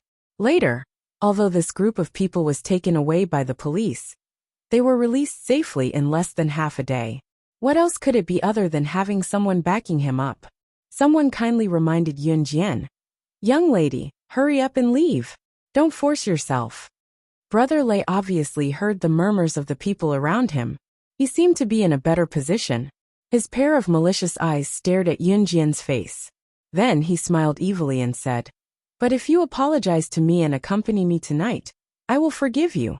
The way he addressed himself as brother made Yun Jian feel even more disgusted with Brother Lei and his gang. "I only want one of your hands." Yun Jian smiled. Although there was a smile on her face, it was a fake one. What? Brother Lei seemed to have not heard what Yun Jian said. He was shocked again. He thought to himself that this young girl must have eaten a bear's heart and a leopard's guts. He had given her face, but not only did she not back down, she even wanted to confront him head-on.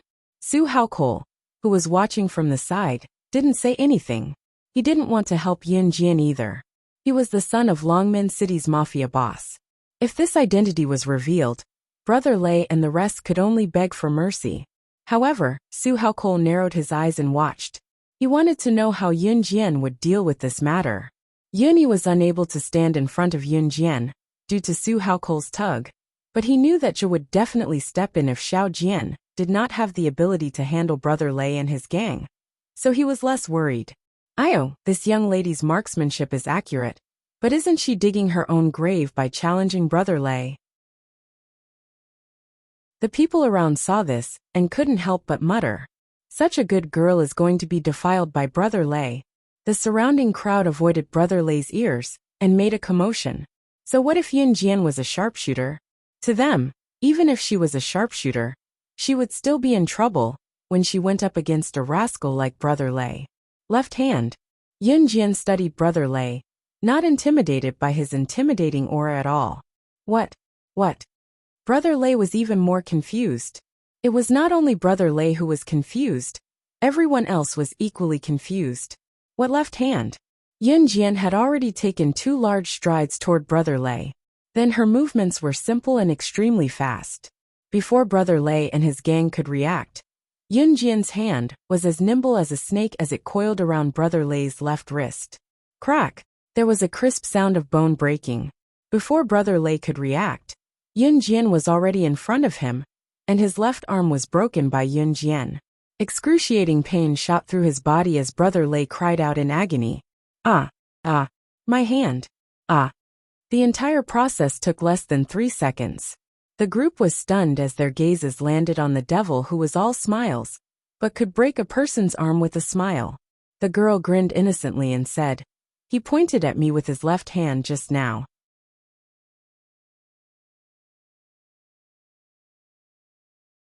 Chapter 101. The crowd, who had thought that Yun Jian was a pretty, thin and weak girl, looked at Yun Jian in disbelief. Their eyes were wide open. How was this girl thin and weak? Just because Brother Lei pointed his finger at her, she crippled one of his hands. Such a domineering way of doing things made everyone extremely shocked. She was a demon that was 10 times scarier than Brother Lei. Yun Jian narrowed her beautiful eyes. She glanced sideways at Brother Lei and his gang, who were staring at her. She smirked and said provocatively, "Why aren't you leaving? Do you want to roll on the ground like him?" As she spoke, she pointed at Brother Lei, who was rolling on the ground in pain, and smiled like a flower. When Brother Lei's buddies heard what Yun Jian said, and with Brother Lei as a precedent, they felt chills running down their spines when they looked at Yun Jian's smirk again. How would they dare to stay there? Hence, the group of people lifted Brother Lei, who was rolling on the ground in pain, and disappeared from the spot at lightning speed. The 2 men who carried Brother Lei out of the room were almost tripped by the door because they were in a hurry.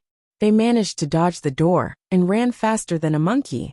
The group of people who were watching the show laughed loudly.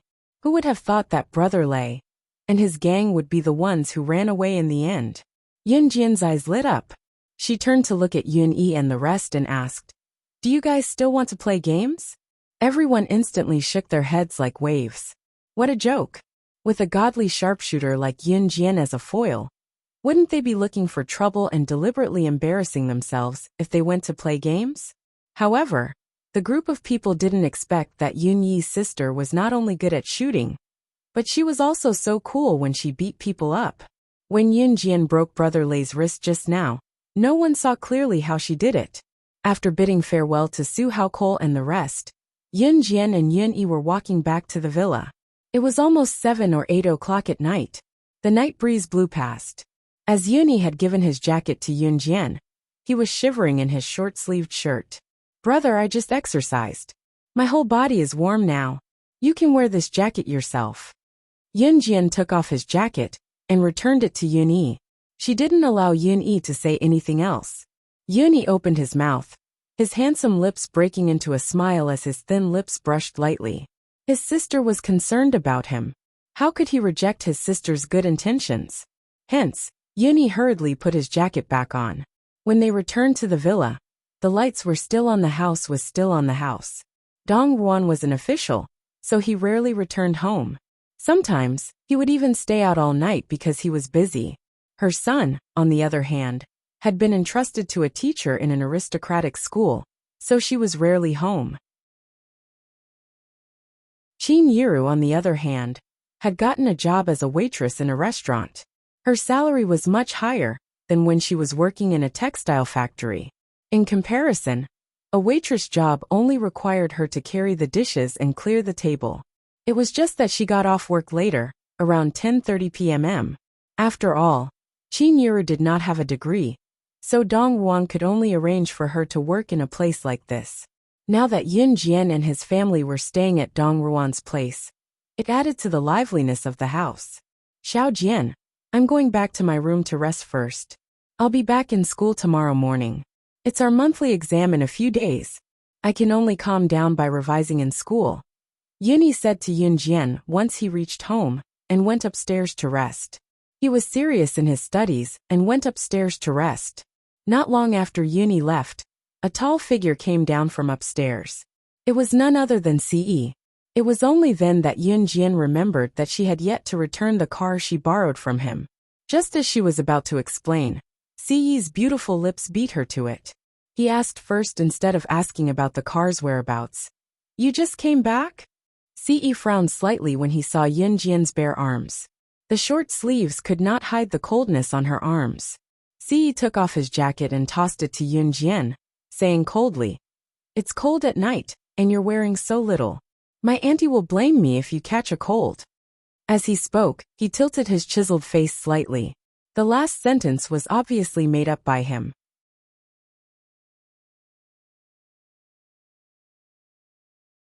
Chapter 102. Yun Jian was dumbfounded.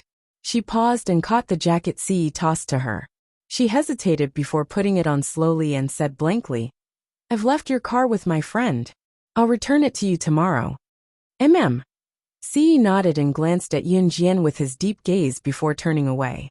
Without even a word of farewell, his tall and handsome figure disappeared from Yunjian's sight. Yunjian was stunned again. She pressed her dry lips together and grinned. The next morning, Yunjian had Snake Lizard drive Ce's Lamborghini back and returned it to him along with the car keys. Yunjian then went out with Snake Lizard. She had just settled down in Longmen City, but she had decided to start a business in Longmen City a long time ago. Yunjian had always been a person who took responsibility for her actions. Since she had said it, she would do it without any hesitation. Zhang Jifan and the rest had been brought to Longmen City by Yunjian before Yunjian came. They were even staying in a rented house in Longmen City. Of course, all of this was secretly arranged by Yunjian. Qin Yiru and Yun Yi were completely unaware of it.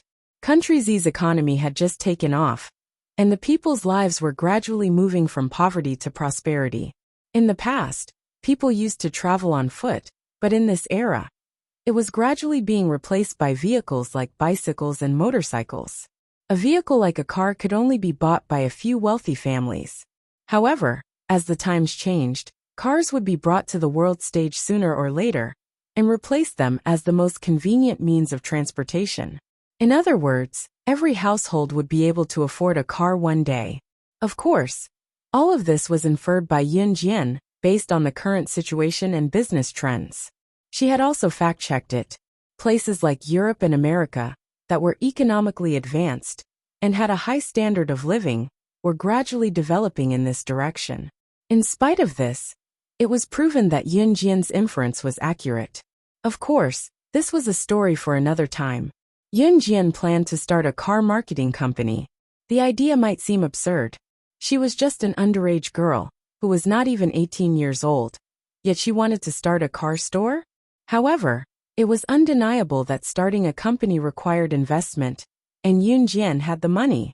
She had channels to import cars from home and abroad as well. When Yunjian told Zhang Jifan and the rest about her idea, Zhang Jifan and the rest felt their eyelids twitch, and they almost fainted from shock. "What? You want to start a car company?" Zhang Jifan stuttered as he looked at Yunjian in shock and fear. In this era, anyone who owned a motorbike at home could use it to look cool. A car was simply a symbol of the rich. What's more, to run such a car company, the number of cars needed was more than just a few. Secondly, they needed to have working capital. Secondly, they needed to go through the application process, and they needed to have a sales store. These were all essential procedures. Yunjian nodded and leaned her slender legs against the corner of the table.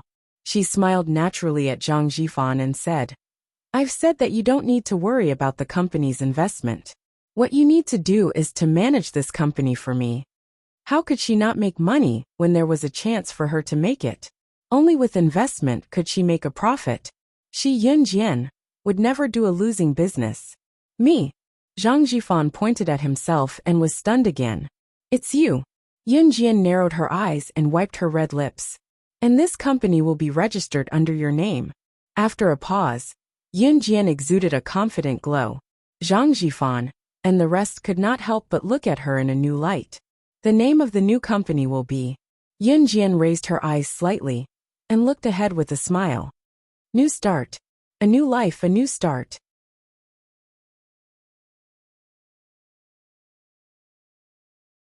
Chapter 103. Zhang Jifan was stupefied. He did not expect Yunjian to trust him so much. Yunjian was fully responsible for the investment, so he did not have to worry about the company's startup. However, he would still have to put his name on the company when it was registered. Such a good thing was hard to come by even in 8 lifetimes. At the same time, Zhang Jifan was certain of one thing. Whether he could walk this path with Yunjian or not, he would not be disloyal. "Sister Jian, don't worry. I, Zhang Jifan, guarantee you that I'll do my best." Zhang Jifan promised Yunjian heavily. Ever since they were taken in by Yunjian that day, Zhang Jifan and his buddies had regarded Yunjian as their boss, and called her Sister Jian. If Zhang Jifan became the company's leader, his buddies would naturally be the company's pioneers as well. The buddies looked at Yun Jian passionately and promised in unison. Sister Jian, we promise that we won't be disloyal. We swear to follow you to the end. Yun Jian nodded with a smile and told Zhang Jifan subtly, send in the company's application form as soon as possible. Also, keep an eye out for the storefront, and let me know when you find it. You don't have to worry about anything else. Zhang Jifan nodded. Coming out of the rented apartment where Zhang Jifan and his buddies stayed, Yun Jian and Snake Lizard walked on the road. You're still as greedy for money as before. You own a few major international corporations, but you still don't let go of any chance to earn money. Snake Lizard walked beside Yun Jian and teased Yun Jian when she did not say anything just now. Yun Jian suddenly grinned and glanced at Snake Lizard from the corner of her eyes with a hint of teenage innocence. If one doesn't love money, the devil takes the hindmost. Who can say no to money? Snake Lizard was a rather aloof person. Hearing Yun Jian's words, she could not help smiling but keep quiet. On Monday, Yun Jian returned to school. Running a company couldn't be rushed, especially when it came to the application process.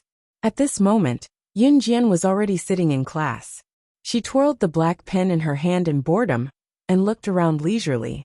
Once class ended, the two clowns, Chen Xini and Zhang Xiaofeng, came running to Yun Jian. Hey master, it's been so many days.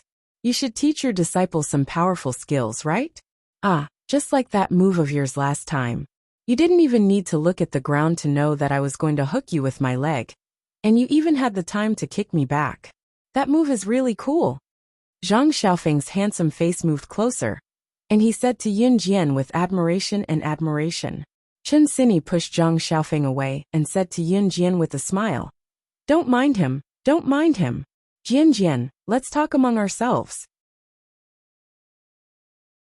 Since Yun Jian transferred to Class A of E High School, there had been plenty of people who tried to pick on her, but they were all blocked by Zhang Xiaofeng and Chen Xini, so she had been living an easy life. Even if she did not look for trouble herself, sometimes, trouble would come knocking on her door. Yun Jian noticed a heated gaze in the classroom that had been staring at her for a long time, but she pretended not to see it.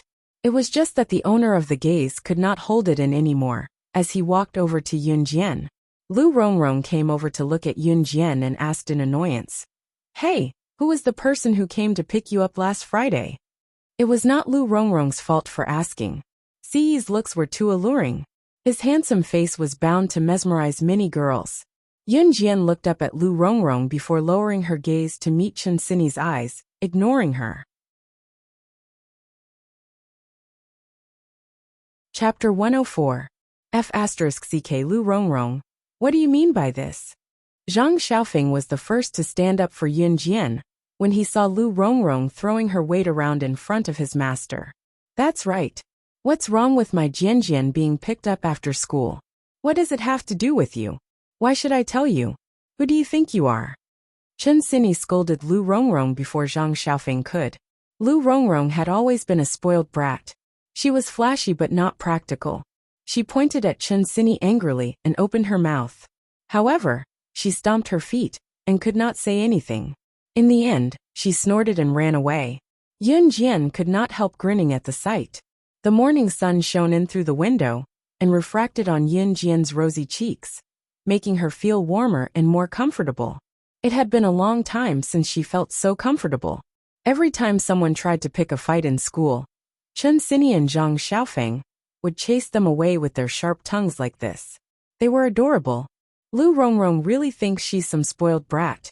What's she being so cocky for? How shameless. Chen Xini was the first to flare up when Yun Jian was infuriated. She huffed and sat down opposite Yun Jian. Zhang Xiaofeng chuckled dryly as well before he looked around, as if he remembered something. He turned to whisper mysteriously to Yun Jian and Chen Xini. Do you know? The black market is holding an underground tournament this Saturday. It's at Longtu Mountain not far from our school. How about it? Do you want to go and watch? Haha, I can guarantee that the lineup will be spectacular. To convince Yun Jian to go, Zhang Xiaofeng emphasized, And I heard that it's a bet between the mafia boss of Longmen City and a foreigner.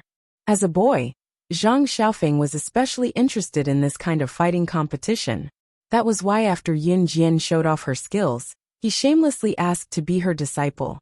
Yun Jian raised her eyebrows when she heard the words mafia boss. The mafia boss was Su Haokol's father Su Zetian. Strictly speaking, Su Zetian was a member of the kosher mercenaries. Su Zetian wants to bet with the foreigners in a challenge tournament?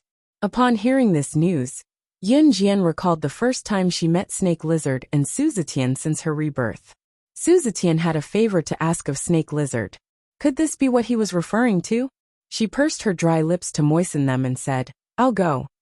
Zhang Xiaofeng snickered, thinking that his words had worked, and laughed even more cheerfully. Yun Jian's lips curled into a faint smile, which made people feel as if they understood her. She was devilishly charming.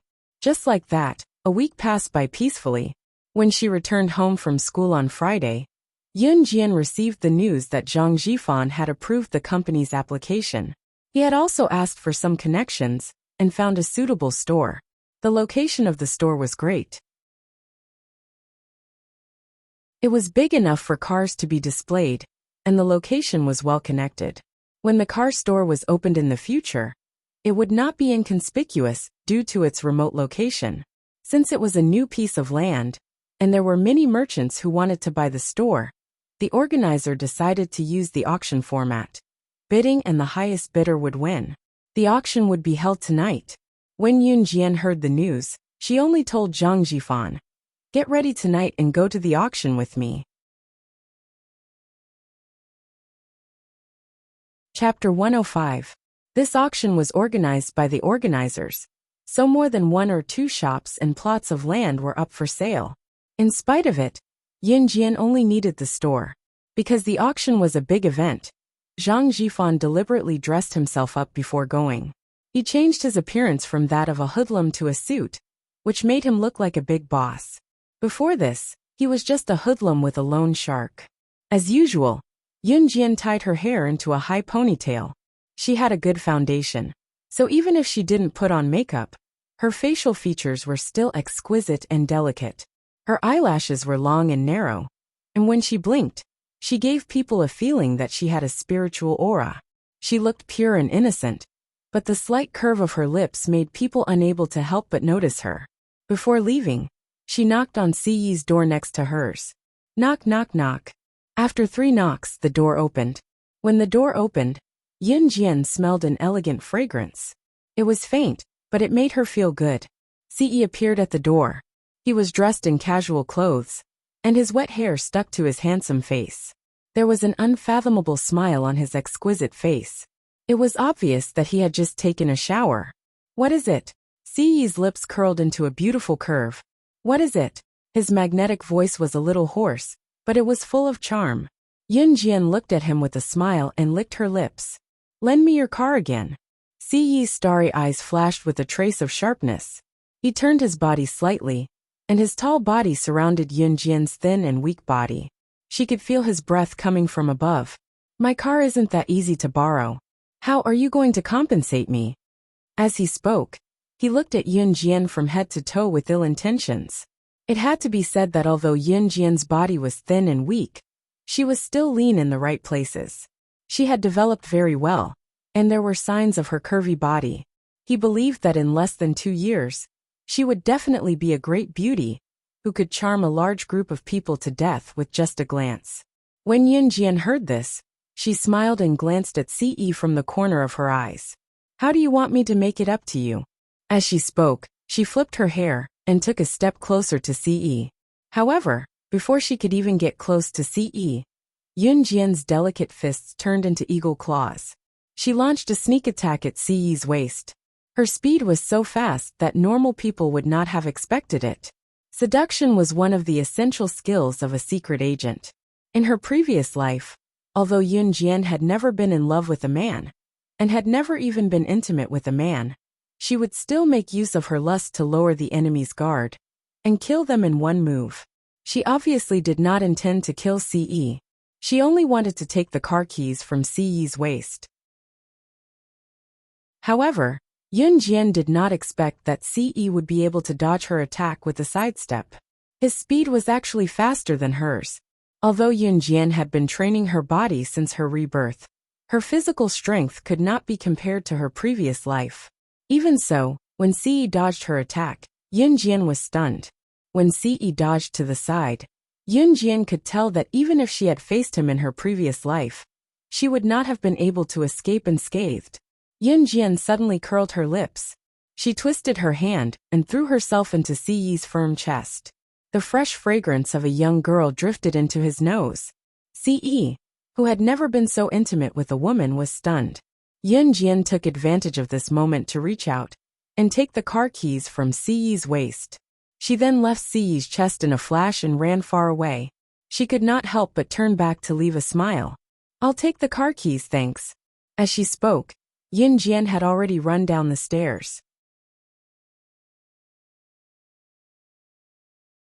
Chapter 106. On the other hand, Yun Jian had driven the Lamborghini to the entrance of Zhang Jifan's rental apartment and was waiting for him. When Zhang Jifan saw the Lamborghini, his eyes trembled violently. Obviously, he was shocked. There were only a few types of cars that he had seen on a daily basis. It was especially so in a developing city like Longmen City, where sports cars were only affordable for the wealthy. In normal business, those who had some money would usually drive cars of brands like Santana, Honda, and Mazda. They were all cars that consumed low fuel, were affordable, and had average appearances. This era had yet to reach the era where cars were everywhere. Naturally, it was the best starting point to start a car marketing business. Therefore, when Zhang Jifan saw the modified super sports car, the Lamborghini, there was an irrepressible glint in his eyes. More than that, it was shock. "Sister Jian, where did you get this car?" After Zhang Jifan got into the car, he was still stiff, not daring to touch anything in the car, afraid that he would break something. In the end, he could not help asking Yun Jian. "I borrowed it." Yun Jian narrowed her eyes and did not explain further. She then started the engine and sped away under Zhang Jifan's horrified gaze. Soon they arrived at the entrance of the auction. The auction was coordinated and organized by various major sponsors. It was a grand occasion, and not just anyone could enter. If one did not dress appropriately, they would not even be able to enter the auction. Yun Jian did not have an invitation, so she drove the Lamborghini to show her status. Otherwise, he wouldn't even be able to enter the auction venue. How would he be able to buy that piece of land and open a car dealership? Of course, Yun Jian would not allow the possibility of being stopped at the entrance. The auction was held in the best location in Longmen City, the Fashion Building. At the moment, at the entrance of the Fashion Building, Yun Jian drove the black Lamborghini and drifted past the entrance before she slammed on the brakes and parked in front of the building. She got out of the car and walked into the building with Zhang Jifan. The surrounding people were dumbfounded. The appearance of the Lamborghini caused an uproar among the crowd. In this era, it was already very good to be able to drive a car. Although those who came to attend the auction today were wealthy and respectable bosses who stood at the pinnacle of Longmen City, it was rare to find someone who could afford a sports car. This Bolangini was a modified supercar, and it was an international limited edition. There were only a few of them in the world. Many of the people present knew about this car, but they had never had the chance to see it in real life.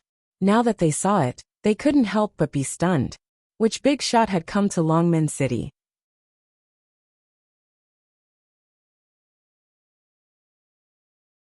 However, when Yun Jian got out of the driver's seat of the Bolangini, everyone gasped.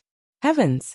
Could it be that this super sports car belonged to a young girl who hadn't even reached 18 yet? At this time, Yun Jian had been respectfully invited in by the receptionist at the entrance of the Fashion Building. The auction had yet to begin, but the people standing around were all important figures in the business world or the government.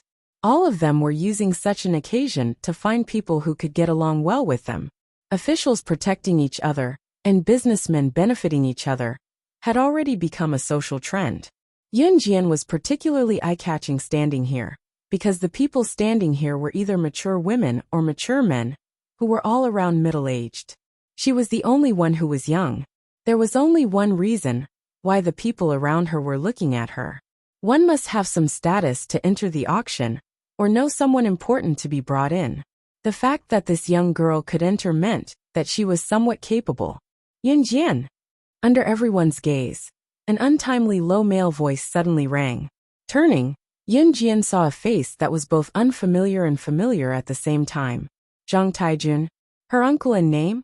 She had met him once when Su Haokol was assassinated by a sniper the other day.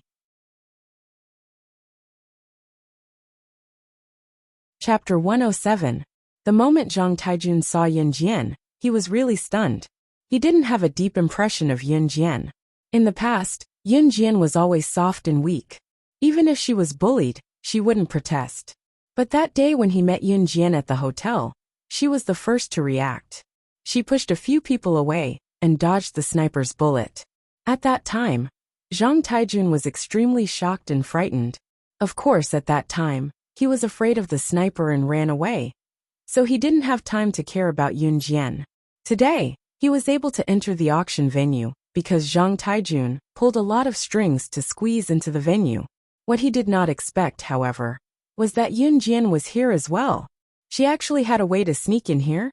Not just anyone could enter the auction hall. With Yunjian's identity and status, she didn't have the ability to enter this place at all. Yunjian glanced at Zhang Taijun from the corner of her eyes and didn't say anything. In her impression, this nominal uncle of hers didn't care about her family. Moreover, when relatives gathered for dinner, he would show off in front of her family. After all, among the group of relatives, Zhang Taijun was more successful. He started his own business from scratch and finally became a small boss. Among the group of relatives and friends, he felt that he was different and had a sense of superiority. When Qin Yira borrowed money from his family, Zhang Taijun was very embarrassed and fanned the flames. He was very narrow-minded. Yunjian, why are you here? Although Zhang Taijun and Yunjian were relatives, they weren't close. He even called her by her full name. Zhang Taijun obviously didn't believe that Yunjian had the ability to enter such a high-end venue.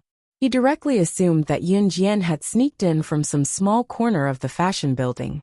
His tone wasn't very polite, and without waiting for Yunjian to reply, Zhang Taijun frowned and continued to shout at Yunjian in the tone of an elder. There's going to be an auction here. The auction is about to start. How did you sneak in here? You should be more sensible. You have to know your limits even though you're already so old. This is not a place where you can come and go as you please. If there's nothing else, then hurry up and leave. He scolded Yunjian for a while, but Zhang Taijun wanted her to leave as soon as possible. This was not a place for a child like her. Zhang Jifan, who was standing behind Yunjian, pursed his lips and rolled his eyes at Zhang Taijun in disdain. Yunjian raised her brow and didn't argue with Zhang Taijun. Since Zhang Taijun would also appear at the auction, some things could no longer be hidden. She would never give up the store that she had set her eyes on because of some irrelevant people or things. This was not her style.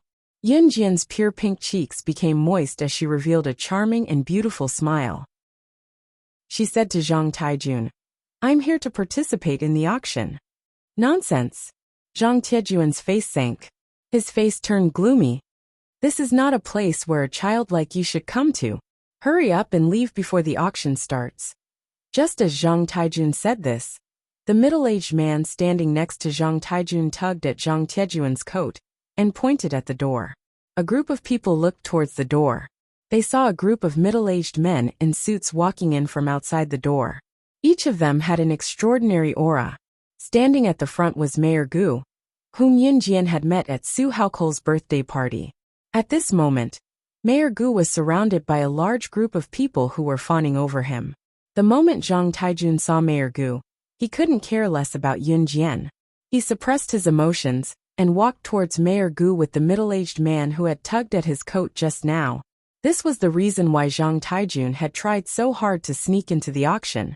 He had been waiting for Mayor Gu. Naturally, he had something to ask of Mayor Gu. Mayor Gu, who was surrounded by a group of people, turned his head and accidentally saw Yunjian, who was particularly eye-catching. Mayor Gu pushed through the crowd and walked over. Seeing that Mayor Gu had actually seen him, Zhang Taijun stood still and didn't dare to lift his feet. He held his breath. Mayor Gu had actually noticed him. Zhang Taijun suddenly looked like he was flattered. When Mayor Gu brushed past him to greet Yun Jian, however, Zhang Taijun felt like he had been struck by a bolt of lightning on a sunny day.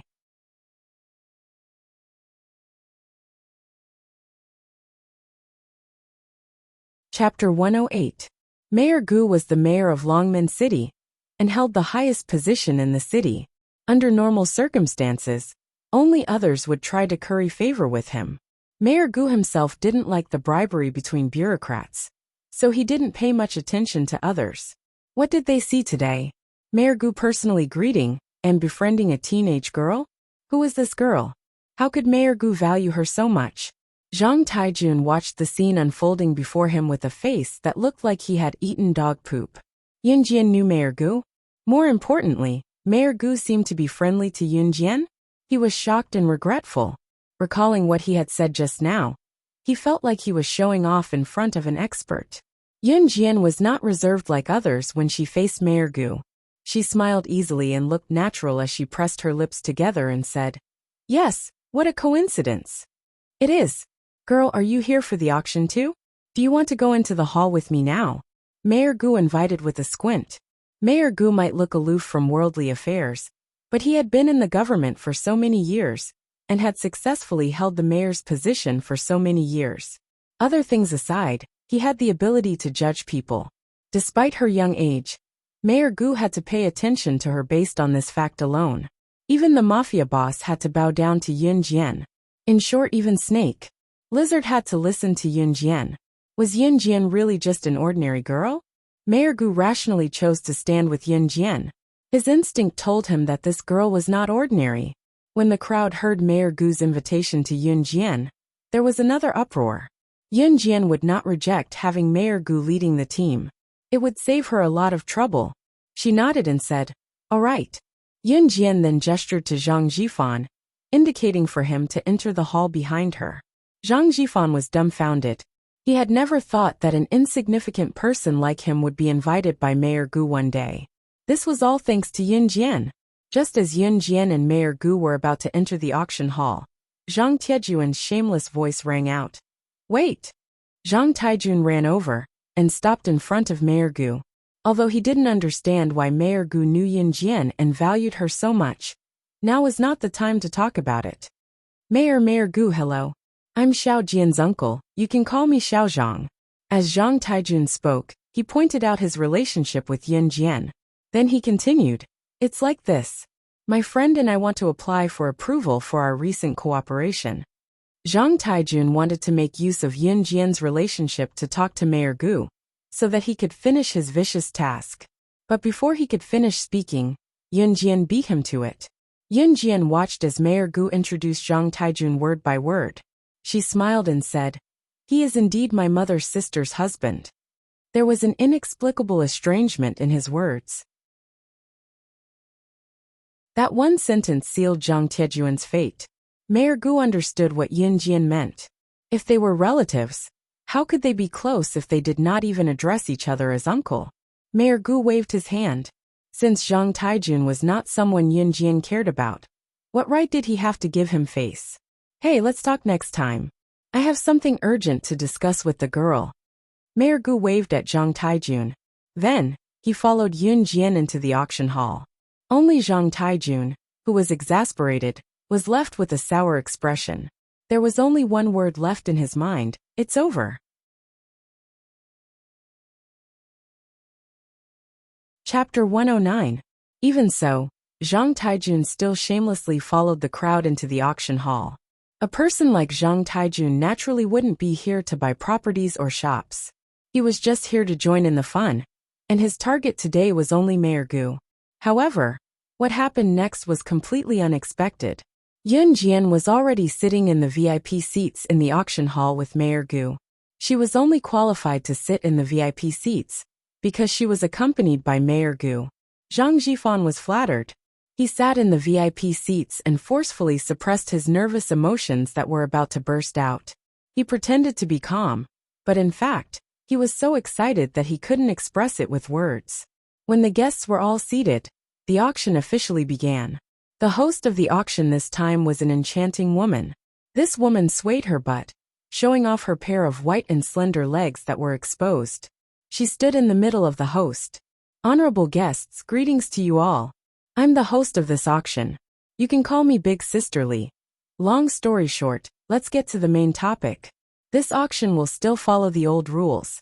All the auction locations will be quoted after the auction starts. And the old rule of the highest bidder wins. Big Sisterly swayed her butt as she walked.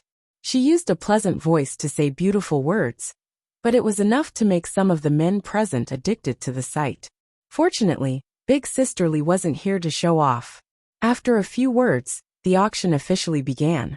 At the beginning of the auction, the shops that were sold at a cheaper price and were not in a good location. Yun Jian naturally wasn't interested. Mayor Gu, on the other hand, was sizing her up all the time. He even asked a few irrelevant questions from time to time. Little girl, where did you go to school? Yun Jian continued to smile and replied him. Dragon Gate number 1 High School. Oh. Mayor Gu made a strange sound and laughed. He said to Yun Jian. Then we're really fated. My grandson is also studying at Longmin number 1 Middle School. I don't know if you've heard of that brat's name. At this point, Mayor Gu did not care whether Yun Jian was interested in this matter or not. He directly introduced his grandson to Yun Jian. There was a hint of pride in his tone, but also a hint of helplessness. That brat is called Gu Heng. If you meet him in number 1 middle school, don't go easy on him in the future. Teach him a good lesson for me. From Mayor Gu's tone, it was obvious that he wanted to build a good relationship with Yun Jian. Zhang Jifan, who sat beside Yun Jian, was stupefied once more when he heard that a prominent figure like Mayor Gu was trying to curry favor with them. Yun Jian, she had such great ability. Yun Jian merely curled her lips into a faint smile and did not directly reply to Mayor Gu's words. She was stunned. Mayor Gu had mentioned his grandson and even asked her to teach him a lesson the next time she met him, not to be soft-hearted. It was really strange to have a grandfather like Mayor Gu. Suddenly, Yun Jian cast a sidelong glance at the auction stage. She pursed her lips slightly and spat out a line of words from her red lips. It's finally here. The area that she was preparing to bid on was finally being auctioned off. Mayor Gu was stunned. What?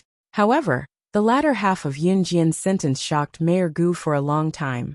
Yun Jian leaned back in her seat lazily and looked at Sister Li, who was speaking eloquently on the auction stage.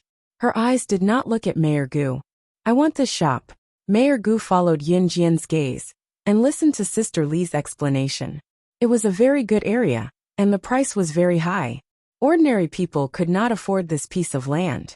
However, from Yun Jian's tone, she wanted to bid for this area.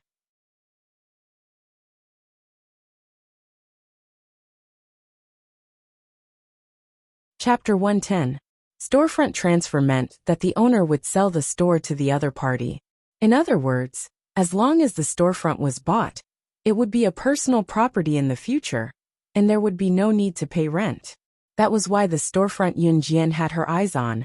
Store number 1 of Dongchun Port had a starting bid of 2 million. 2 million was not a small sum in this day and age.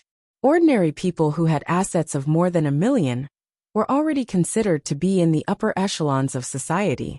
Hence, once the starting bid was announced, many who were interested in the storefront flinched. In spite of it, there were still quite a number of rich people who came today. So someone quickly made a bid. 201 million. A middle-aged man raised the price. Zhang Taijun, who was sitting at the back corner of the auction house, shuddered when he heard the number. He was running a small business and could be considered one of the wealthiest families in Xinjiang town.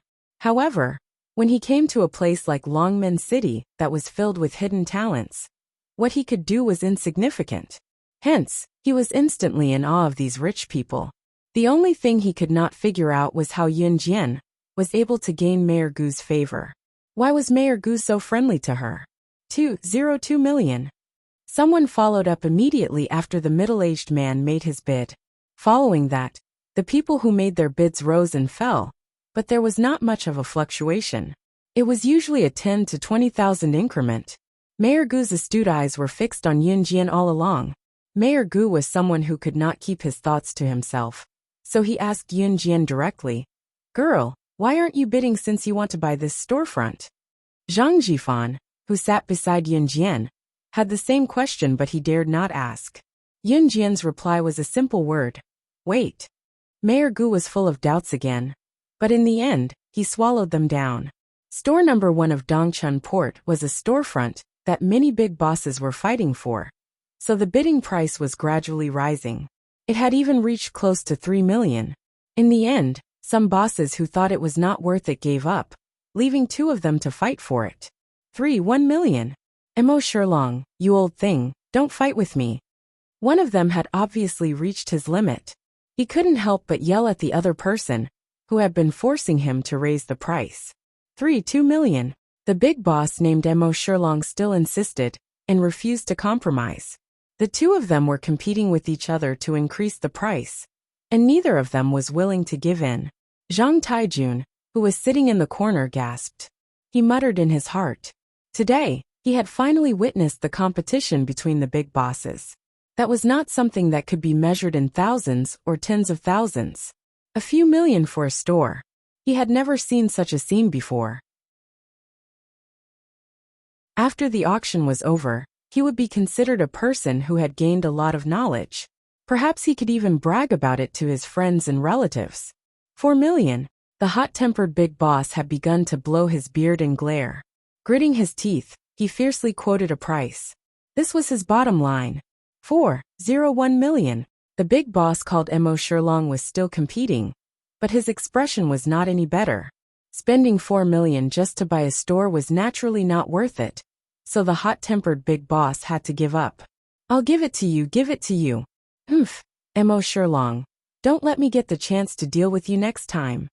The hot-tempered big boss yelled at Mo Shilong. This old man will wait. Mo Shilong snorted coldly. Finally, a calm expression appeared on his face. Although the price had been raised quite a bit, he finally got it. After all, other than the hot-tempered big boss, no one else present could compete with him. Just as elder sisterly smiled, and was about to count down the last 3 seconds.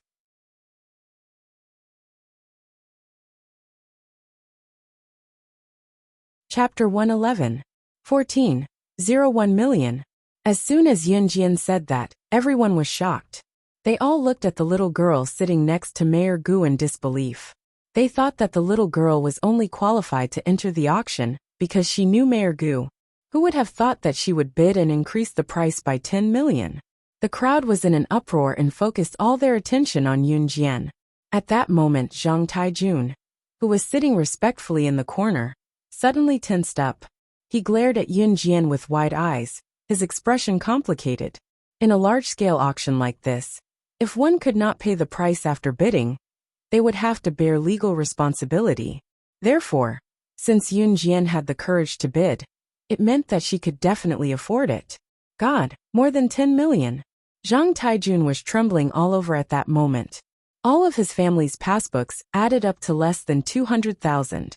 His family's wealth was enough to make people envious in Xinjiang town. But he did not expect that someone would spend more than 10 million to buy a storefront at an auction. The most important thing was that this person who made everyone dumbfounded was his niece in name. Moreover, she was the poorest among all his relatives and friends in the family. Cough, cough, cough. Sisterly could not react for a long time. Fortunately, she was an old hand at auctions and knew how to ease the atmosphere. 14.01 million. Is there anyone who wants to bid higher? Sisterly first tried to ease the atmosphere. Of course, many of the people present did not even have 14.01 million. Under such circumstances, who would continue to bid higher? Sisterly immediately started the countdown. 14.01 million going once, 14.01 million going twice, 14.01 million going thrice sold. Dongchun Harbor Store number 1 was now completely under Yun Jian's name. Yun Jian showed a smile that did not match her age. It was as comfortable as a spring breeze. Dongchun Harbor Store number 1 was originally auctioned for more than 10 million. It was definitely not a good deal. However, The person who bought this storefront was Yun Jian. So the situation was completely different. One had to know that she, Yun Jian, would never do a business where she would have to pay for herself if there was no profit to be made. Of course, she didn't want to compete with that group of people. So she directly raised the price by 1 degree and bought the store that was going to be auctioned. Because of this price, the others would definitely not raise the price anymore. Yun Jian paid all the fees in one go and signed a transfer contract with the owner of the previous store. The store was officially included in her name. By the time he was done, it was already late. After leaving the auction house, Mayor Gu tried to get close to Yun Jian. His intuition told him that this girl was destined to do great things. When Yun Jian left, Mayor Gu shouted after her, "Little girl, if you need anything in the future, feel free to look for me. If you can't find me, you can look for my grandson Gu Heng. Let that brat pass the message." At this time, Yun Jian had already walked quite a distance, but she still faintly smiled. Obviously, she heard Mayor Gu's voice. She walked over and got into the Lamborghini sports car. After Zhang Jifan sat down, she stepped on the accelerator, and the car sped out like a flash of lightning. Zhang Taijun had already rushed out as fast as he could, but he still could not catch up with Yun Jian's pace in time. His whole body was trembling and trembling. He did not catch up. He was screwed. This was Zhang Tiejuan's first thought. At this moment, if Yun Jian was standing in front of him, as long as she forgave him, even if he had to kneel down, it would be worth it. For the first time, Zhang Taijun felt that he had failed. He finally understood why Yun Jian was admired by Mayor Gu. Because she had the capital. She had the ability.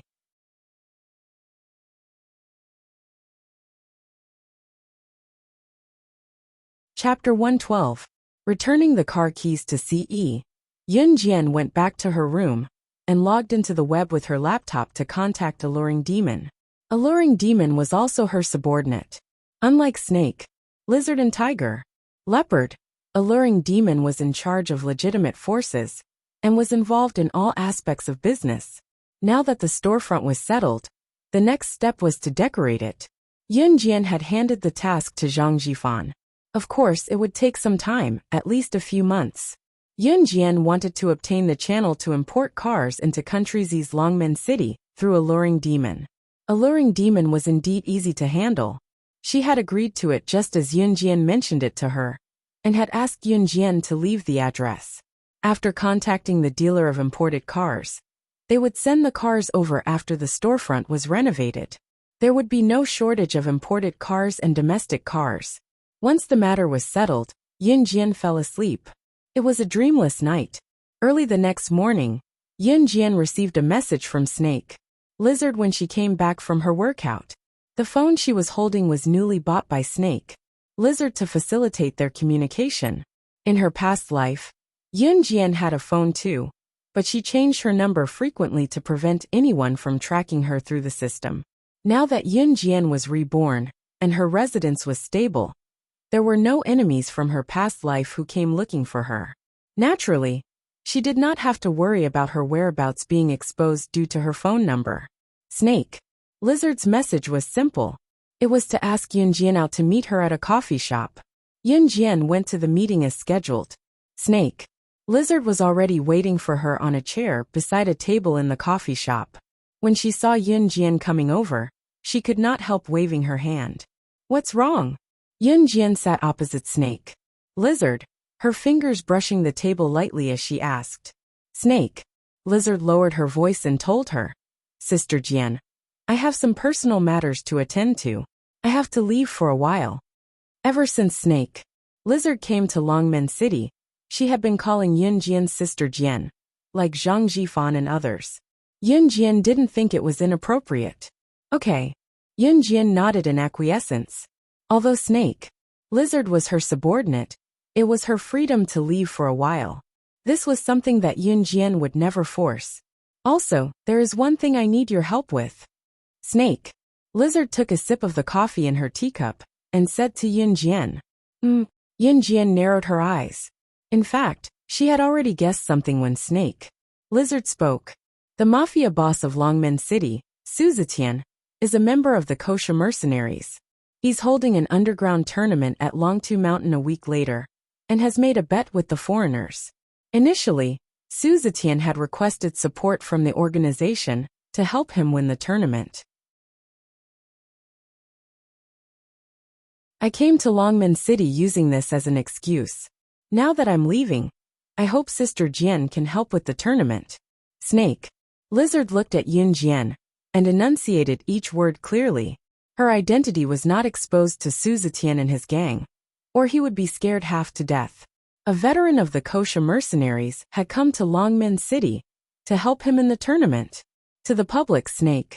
Lizard had used this as an excuse to come to Longmen City to look for Yun Jian. Of course, Snake. Lizard had left and could not find anyone to help Suzetian win the tournament, so the first person that came to her mind was Yun Jian. Suzetian did not have much status in the Kosha mercenaries, but he was still a member. Okay, Yun Jian agreed with a smile. She agreed to help. If Suzetian was just a member of the Kosha mercenaries, Yun Jian might not have agreed to help. After all, she was a global leader in her previous life, the big boss of the Kosha mercenaries. She was not at all interested in the petty squabbles of such insignificant people. However, Suzetian was the father of her brother's best friend.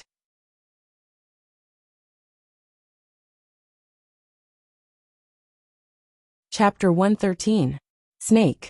Lizard left as soon as she was done talking to Yun Jian. Yun Jian returned to her school life as well. During the self-study session on Monday night, the homeroom teacher returned to the class after the school meeting and announced something that all the teachers and students were looking forward to: the autumn outing. Ijong was the best junior high school in the city. It was also an aristocratic school that balanced work and rest. First of all, most of the students in the school were from rich families. The majority of them were rich and powerful.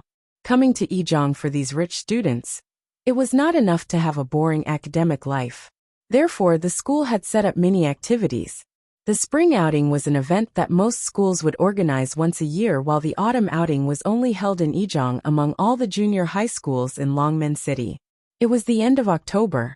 When Teacher Yu announced to the class that the school was going to hold an autumn outing, all the students in the class cheered excitedly. Wow! The autumn outing is finally here. Chun Sini turned to shake Yun Jian's hand happily, almost stretching herself into a straight line in her excitement. Yun Jian only had a slight smile on her face, making it impossible to tell if she was happy or worried. In spite of it, Chun Sini, who was too excited to notice Yun Jian's current state, she was bouncing up and down in excitement. All the students in the class were in a state of excitement.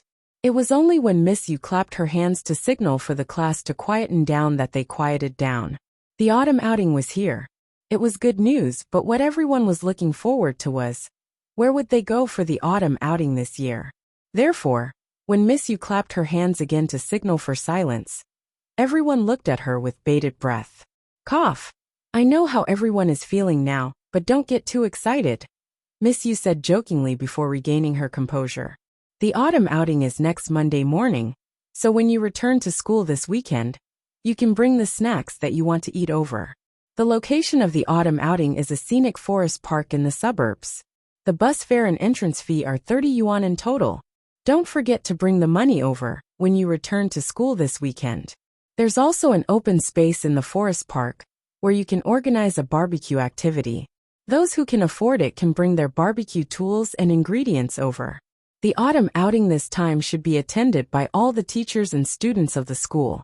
If your family can't make it, you can also apply not to go. Teacher Yu explained everything in one breath. Of course, after the students heard these words, their hearts began to stir. Most of the students who studied here came from rich families, so there were very few students who didn't participate in the spring and autumn excursions, which required them to pay for themselves. Alright, stop quarreling. The evening self-study session should continue as per normal. I'll say this up front. If anyone continues to quarrel in the self-study session, then don't even think about going to the autumn outing next week. Teacher Yu instructed the students to calm down. But at this moment, how could the students still calm down? Other than those whose families could not afford to go, The other students were all in high spirits. However, with Teacher Yu's harsh words in front of them, the students didn't dare to make any noise. Whoosh! Chinsinny, who was sitting in front of Yunjian, suddenly threw a ball of paper to Yunjian. If there was someone behind them, they would definitely see that Yunjian's eyes were fixed on the textbook on the table. She stretched out her hand to catch the ball of paper without even looking at it. Chapter 114. Yunjian was automatically categorized as one of the students who had good grades, but came from a poor family. Chinsinny didn't mean any harm. Instead, she just wanted to help Yunjian. She thought that Yunjian's family was really poor. However, Chinsinny wasn't good at expressing herself, so her words were more straightforward. Yunjian pursed her lips and wrote 3 words on the paper that Chinsinny threw at her. I will go. When she was done, she crumpled the paper into a ball and was about to throw it to Chinsinny when she heard Lu Rongrong, who was sitting not far away, complaining to Teacher Yu openly. Sir, I saw Chinsinny sneakily tossing a note to Yunjian just now. It's class time now. Even if everyone's excited about the autumn outing, we can't forget the class rules. We're not allowed to toss notes in class. It was apparent that Lu Rongrong happened to see Chinsinny tossing the paper ball at Yunjian just now. Lu Rongrong was shocked. Yunjian was just looking at her textbook, but she reached out and held the note in her hand. However, she didn't think too much about it. She snorted in her heart. What was so surprising about that? It was just a coincidence. Zhang Xiaofeng kept chasing after Yunjian, calling her master, and asking her to teach him martial arts. However, in Lu Rongrong's eyes, it was just Yunjian's little trick to pretend to be cool. TSK, who was she trying to show off to? Although Teacher Yu was a newly appointed teacher who had just graduated from university, what she hated the most was the sneaky actions of her students during class. Therefore, when Lu Rongrong said that, Teacher Yu immediately walked over to Yunjian. It's class time now, and you're passing notes? Do you still want to go to the autumn outing next week? Teacher Yu stood beside Yunjian and Chinsinny and said aggressively. Teacher Yu was a very disciplined person. She would never look down on a student or take special care of a student because of their family background. It was precisely because Teacher Yu was very disciplined that as long as a student made a mistake, Teacher Yu would definitely punish them severely when he found out. Teacher Yu had always been very strict when it came to such matters. Teacher, I saw Chinsinny throw the note to Yunjian with my own eyes. It must still be on the table now. Lu Rongrong added arrogantly. She had been unhappy with Yunjian for a long time. However, Zhang Xiaofeng and Chinsinny were always protecting Yunjian, so she didn't have a chance to do anything. Today her chance came today. How dare Chinsinny and Yunjian pass notes right under the homeroom teacher's nose? Wasn't this the same as seeking death? Ha! Therefore Lu Rongrong immediately complained to Teacher Yu. Chinsinny was caught red-handed by Teacher Yu. She hated Lu Rongrong so much that she gritted her teeth, but she was also afraid of being scolded by the teacher. After all, she was usually a good student who didn't get scolded by teachers. Therefore, she lowered her head and didn't even dare to look at Teacher Yu. Seeing this, Lu Rongrong became even more arrogant. She looked at Yunjian provocatively. However, Yunjian reached out and scratched her head. Then, she looked at Teacher Yu and shrugged. She didn't feel humble at all. We didn't pass any note. Then, she looked at Lu Rongrong and blinked. Student, could it be that you're old and dim-sighted? She actually said that she was presbyopic. Lu Rongrong almost exploded in anger. She ran down from her seat and went to Yunjian's desk. She started to flip through Yunjian's textbooks in front of Teacher Yu. Teacher, it's here. I saw it just now. Yunjian hid the note in the textbooks on her desk. Lu Rongrong said, as she flipped through the pile of textbooks on Yunjian's desk. In the end, even the last book was flipped from cover to cover, but there wasn't a trace of the note in front of everyone's eyes. Lu Rongrong was dumbfounded. When the whole class looked at Lu Rongrong again, their expressions immediately changed.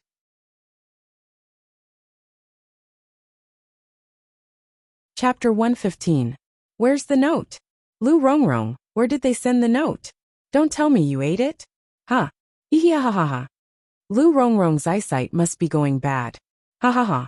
A bunch of students in the class couldn't hold it in anymore and started yelling noisily. Perhaps it was because they had heard the news about the autumn outing, but they hadn't calmed down yet. Now that Lu Rongrong was in trouble, the whole class took the opportunity to make a ruckus. Lu Rongrong's gloomy face instantly turned cold. A haze covered her entire body. She trembled and felt very wronged. She clearly saw Chen Sini pass the note to Yun Jian. How could it be gone just like that? Lu Rongrong, you're framing your classmate for passing notes. What else do you have to say? Teacher Yu frowned with a trace of displeasure on her face. As mentioned earlier, Teacher Yu was a very disciplined person. She especially hated students who did things under her nose. Of course, at the same time, she also disliked students who liked to report fake news and frame their classmates. It could only be said that Lu Rongrong had stepped on Teacher Yu's minefield. Teacher, I really did see the two of them passing notes. Lu Rongrong was unrepentant and even raised her voice to argue. Get out. Stand outside as punishment. Don't attend the 2 periods of self-study in the evening. You're not allowed to enter the classroom during this period. Teacher Yu didn't have the patience to listen to Lu Rongrong's nonsense. She pointed at the door and growled at Lu Rongrong. Harmony was the most important thing in the class. Unity and mutual help were a good expression of the class atmosphere. However, Teacher Yu was naturally angry when Lu Rongrong randomly accused Chen Sini and Yun Jian of not paying attention in class. Lu Rongrong was so angry that she was about to explode. However, she didn't dare to do anything in front of the teacher. She shuffled out and glared fiercely at Yun Jian before she left. It was as if she was telling Yun Jian, "This is not over." Yun Jian returned a smile, but it only made Lu Rongrong angrier. Okay, continue with your self-study. Teacher Yu waved her hand and walked away. The first period of self-study was over. Lu Rongrong was still standing outside the door as punishment. Teacher Yu had returned to the office. Many students in the class were active outside the classroom, so there were not many people inside. Zhang Xiaofeng went to Yun Jian, while he and Chen Sini looked at Yun Jian with admiration. It was Chen Sini who asked softly, Jian, how did you manage to hide the note from the teacher's eyes? Oh, where did you hide the note? Zhang Xiaofeng looked at Yun Jian expectantly as well. That's teacher. SSS. That's S's have. Spreading the note out in front of Zhang Xiaofeng and Chen Sini, Yun Jian's lips curled into a smile. It's here. Zhang Xiaofeng and Chen Sini were stunned by Yun Jian's action.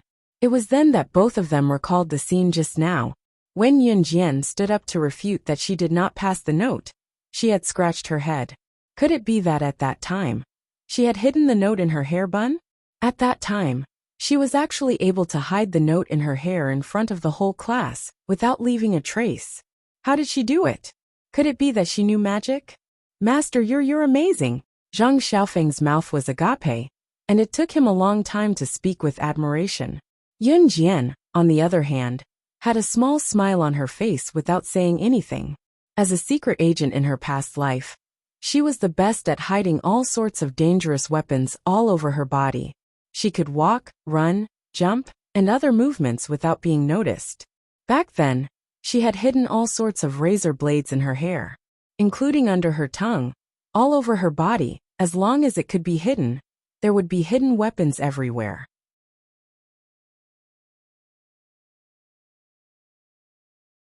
Chapter 116. Hehe.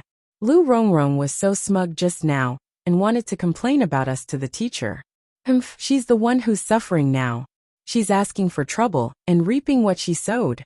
Chen Sini snickered happily, and gave Yun Jian a thumbs up. My Jian is the best.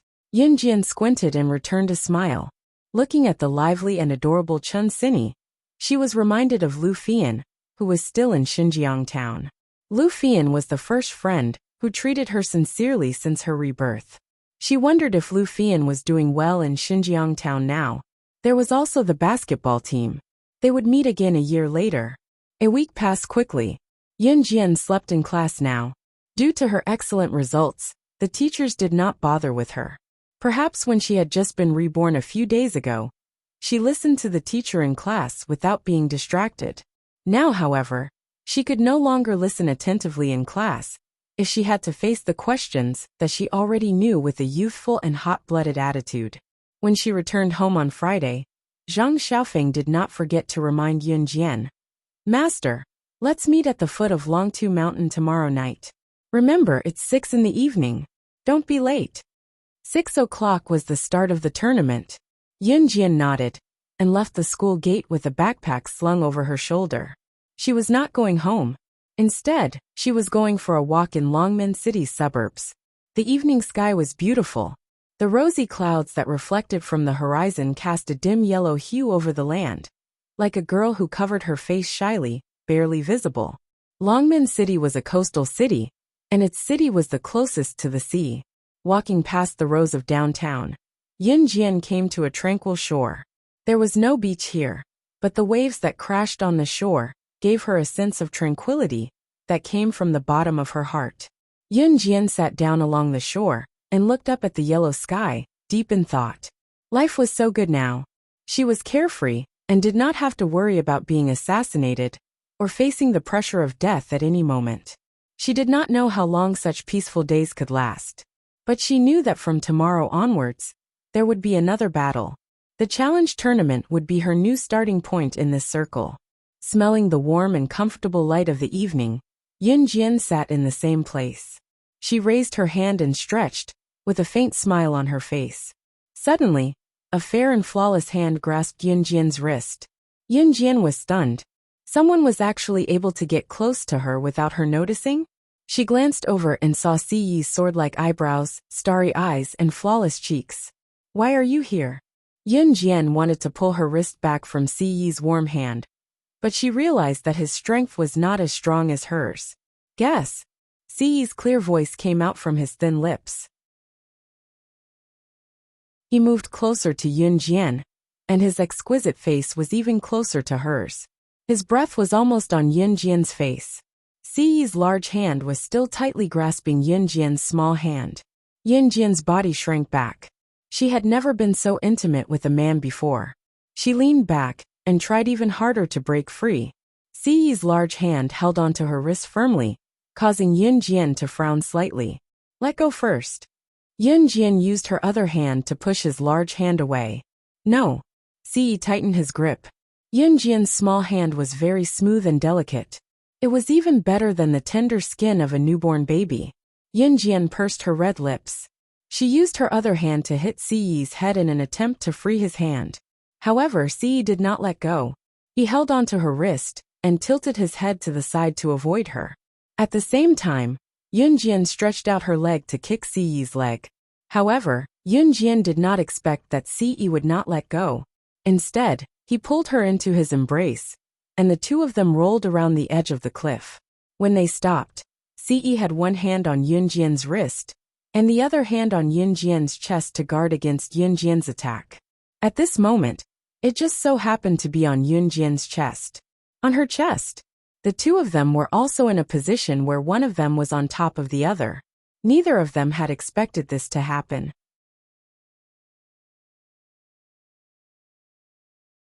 Chapter 117.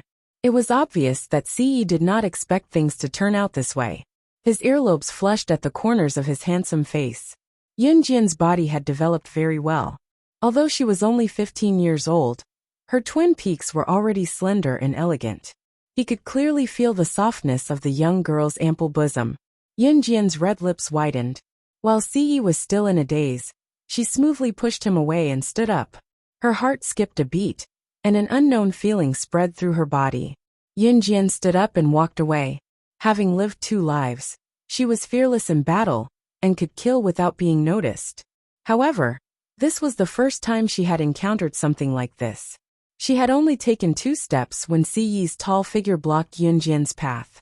He tilted his head slightly, revealing his handsome face to Yunjian. His earlobes turned red, and he awkwardly said, "Ahem, sorry. I didn't do it on purpose." Yunjian slowly came back to her senses. Her rosy cheeks were unnatural. In the next second, She pretended as though nothing had happened and said to Ce, why were you looking for me? After interacting with him for the past few days, Yunjian could confirm that Ce was the kind of person who wouldn't visit a temple for no reason. If he didn't have anything to say, he wouldn't even waste his breath talking to you. Ce didn't hesitate. He immediately knitted his good-looking brows and moved his thin lips. Come with me. Yunjian nodded. Thus, Yunjian followed Ce to the side of the road. Ce's personal Lamborghini was parked by the side of the road. Yunjian sat in the passenger seat of the Lamborghini. Ce took out a box from the back seat and handed it to Yunjian. Yunjian's eyes widened when she saw it, and her eyelashes fluttered twice. A sandalwood box.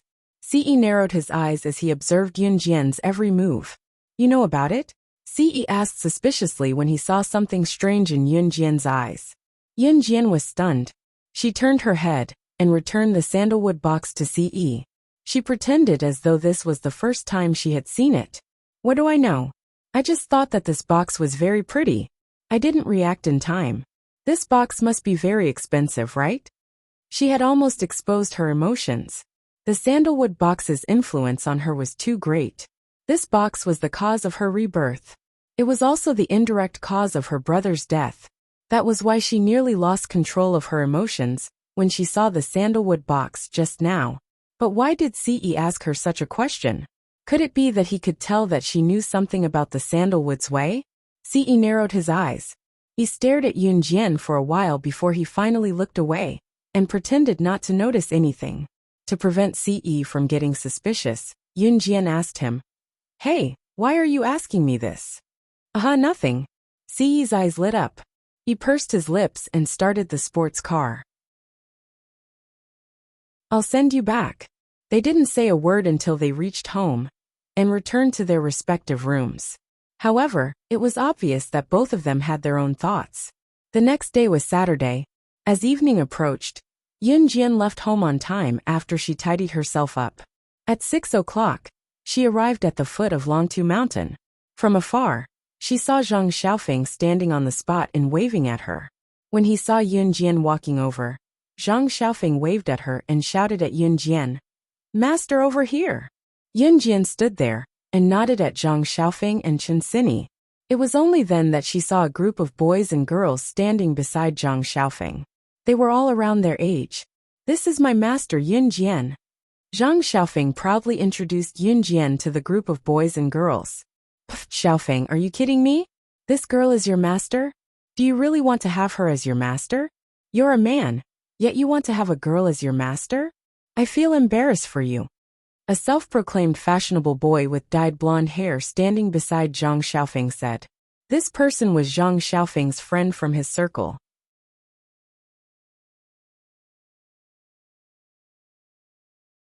Chapter 118. After the boy with dyed blonde hair opened his mouth, the group of boys and girls around him laughed. They were obviously disdainful of Zhang Xiaofeng, a rich young master, having a weak little girl like Yunjian as his master. Shoo shoo shoo. Gu Heng, what do you know? My master is not an ordinary person. Zhang Xiaofeng waved his hand at Gu Heng and snorted. He was still on Yunjian's side. Gu Heng? Yunjian did not say anything. Even if this group of people were talking about her, she felt that there was no need to speak about unimportant things. But when she heard the two words Gu Heng, she could not help but take another look at the boy with dyed blonde hair called Gu Heng. Could it really be such a coincidence? This Gu Heng in front of her was Mayor Gu's grandson? Suddenly, Yunjian remembered Mayor Gu's warning that if she met his grandson, she must not be soft-hearted and teach him a lesson on his behalf. Combined with the fact that this Gu Heng had dyed blonde hair and was wearing a pair of ripped pants and a flowery dress that he thought was fashionable, Yunjian felt relieved. So even Mayor Gu himself could not control his grandson's rebellious behavior? Boys and girls at this age had a very strong rebellious mentality. Yunjian had lived in a dangerous environment in her previous life. Her only wish every day was to live until the next day. In that kind of environment, she had never experienced the rebellious period that normal children should have. Your master is not a normal person. How could she be different? Hee hee, she doesn't have any more arms or legs than we do. What can she teach you? Gu Heng did not have any bad intentions. He just wanted to show off in front of the girls and show off his power. When Zhang Xiaofeng heard Gu Heng slandering his master, he immediately went against his brother Gu Heng. The two of them clicked their tongues and only stopped arguing when it was almost time for the competition to start. The group of people rushed up the mountain noisily. As they rushed up the mountain, they could still hear Gu Heng's arrogant voice. My grandpa has some connections with Longmen City's mafia boss. I heard that the mafia boss has sent a very young woman to fight against a foreigner who almost made it into the international tournament tonight. Tonight's tournament will be very exciting. Gu Heng was at the front of the group, talking incessantly along the way. This group of boys and girls just happened to like listening to him talk about these things, and all of them listened with great interest. A very young woman fighting such a skilled foreigner. Doesn't that mean our mafia boss of Longmen City will lose for sure? A girl asked timidly. Hearing that someone had agreed with him, Gu Heng became even more pleased with himself. He spread the news that he had heard through the grapevine with a sense of superiority. It was as if he was the organizer and witness of this competition. Yun Jian, on the other hand, was slowly walking up the mountain side by side with Zhang Xiaofeng and Chen Xini. Gu Heng and the rest did not know that Snake Lizard, who was supposed to fight the foreigner who was rumored to be very skilled, had already left. The one who replaced her was Yun Jian. However, Yun Jian did not feel anything when she heard Gu Heng and the rest chatter. She merely followed the group quietly and came to the mountainside of Longmen Mountain. We're here. It's here. Zhang Xiaofeng could not help shouting excitedly. Right in front of them, a circular building that looked like a huge football field came into view.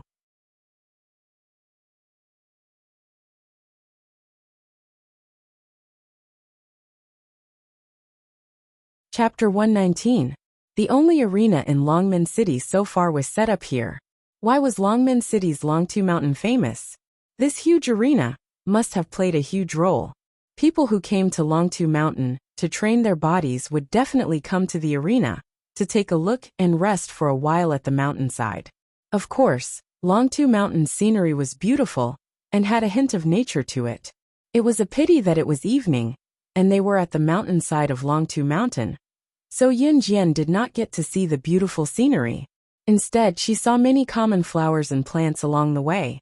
Let's go in. It was not Zhang Xiaofeng's first time here, so he took the lead with a chuckle. Boys like Zhang Xiaofeng who paid special attention to fights often came to watch the arena matches. When they came to watch the matches, they did not forget to call the girls over.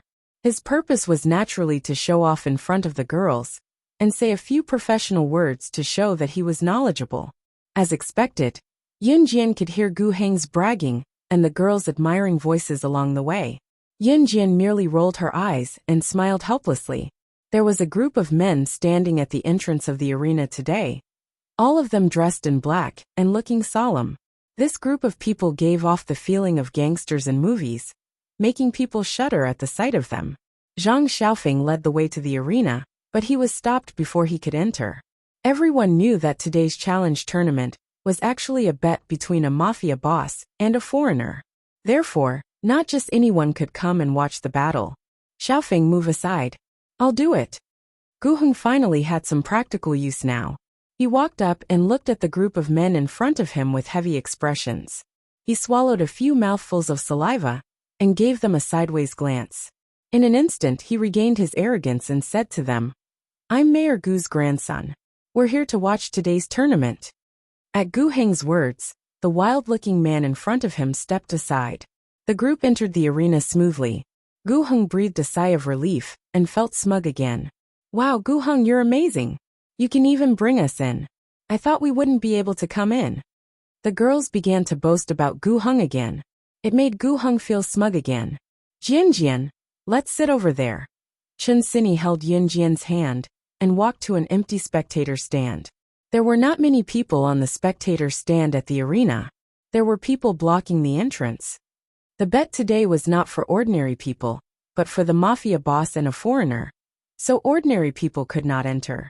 There was no lack of spectator stands, of course. Yun Jian and Chen Xini sat on the spectator stand. On the other side, Gu Heng was still busy bragging. He's a person. A mafia boss's man. Calm.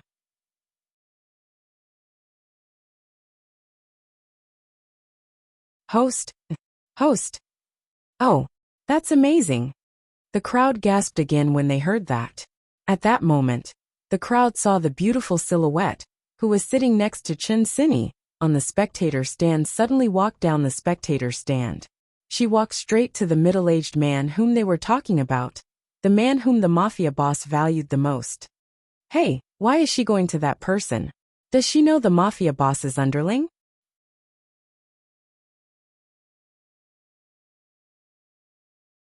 Chapter 120.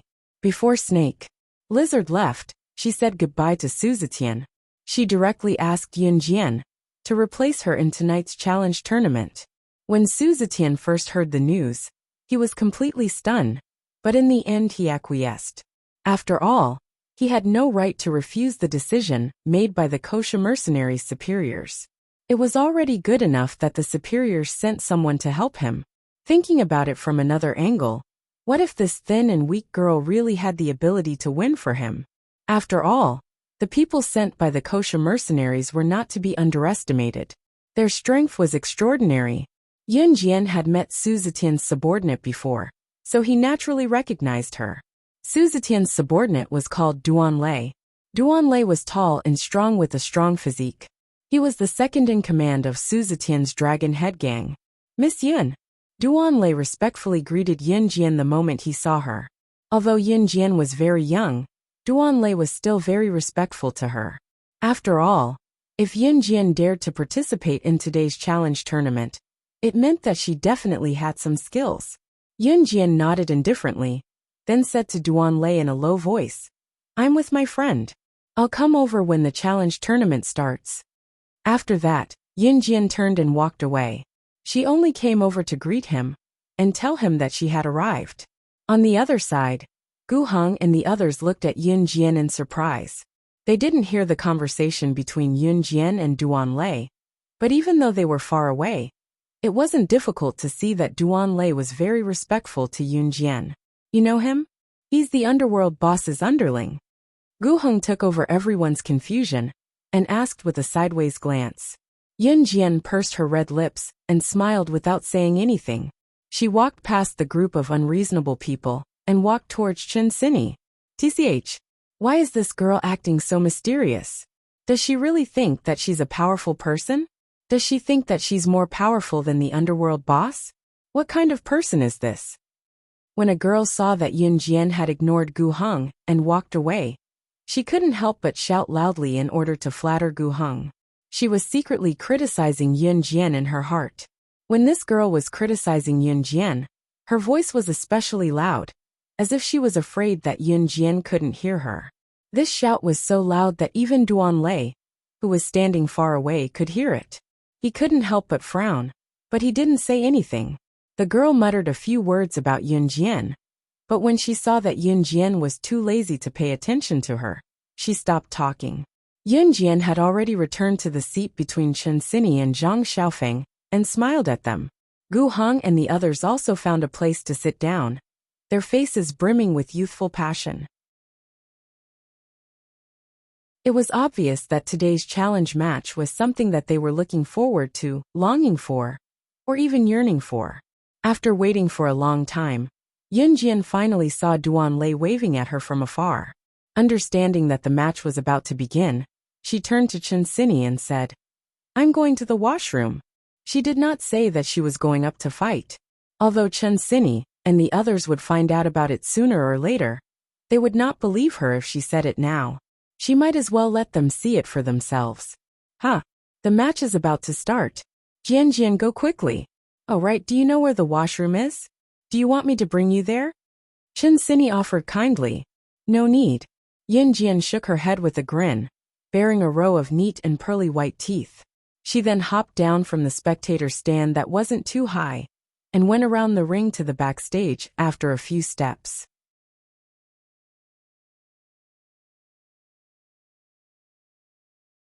Chapter 121. As expected, the match began a few minutes later. Chen Xini and Zhang Xiaofeng looked anxious.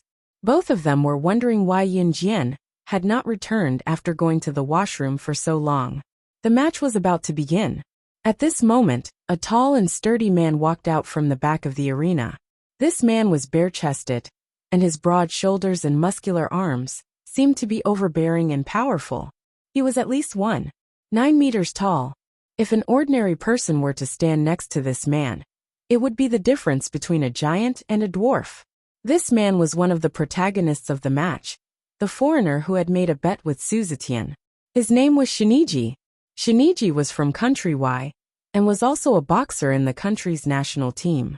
He was so strong that he almost made it into the international tournament. Of course, it was almost.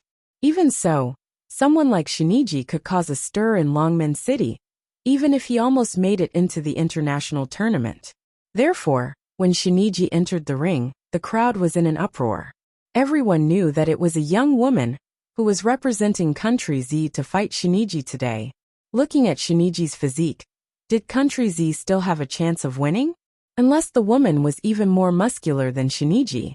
Not only did the crowd think so, even Zhang Xiaofeng, Gu Heng, and the rest thought so. Master, why did she go to the washroom for so long? Such an exciting match is about to begin. Xini, why don't you go to the washroom and look for her? Zhang Xiaofeng turned to Chen Xini, looking anxious. In spite of it, Zhang Xiaofeng saw Chen Xini looking at the ring with exaggerated shock. All of a sudden, the surroundings fell silent. It was as if the sound was cut off midway. The place was so quiet that one could hear the sound of a pin dropping to the ground. Zhang Xiaofeng frowned suspiciously as he followed Chen Xini's gaze to the ring. He seemed to have seen something as his pupils contracted, and his eyes widened while his mouth formed an O shape. Looking at Gu Heng and the others, everyone present could only use one expression to describe them: shock. Following the crowd's gaze, they saw Yun Jian's long black hair swaying as she walked out from the backstage of the arena with light steps. She curled her lips and maintained a slightly leisurely expression from the beginning to the end.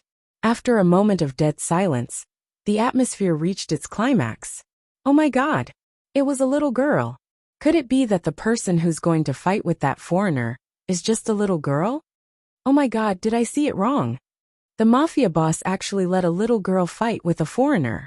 Isn't he afraid of losing the bet? Look at the difference in height between the little girl and the foreigner. Do we really have a chance of winning this match? After a moment of silence, a storm of chatter resounded throughout the hall. Zhang Xiaofeng stood up from his seat in shock.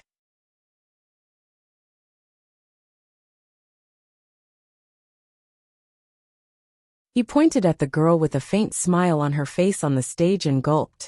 He said in a half-surprised and half-delighted manner, "It's Master. It's Master. Could she be the woman Gu Heng was talking about who's going to fight with that foreigner tonight?" Zhang Xiaofeng had mixed feelings at that moment. He was worried for Yun Jian, but at the same time, he felt a deep sense of pride because he was Yun Jian's disciple. In contrast, Gu Heng and the others looked like they had been constipated for a few days. Their faces were dark. Looking at the girl with a faint smile on her face on the stage, Gu Heng gulped again.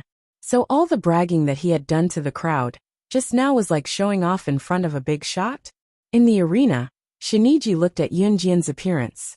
He put away the same shock in his heart and looked at Yun Jian with disdain. He then mocked Yun Jian in broken Chinese.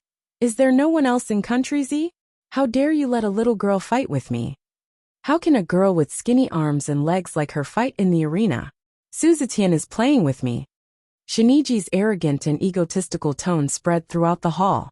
Seeing this, everyone present was filled with anger as they looked at Shiniji. Any native would lose their cool in the face of a foreigner's mockery.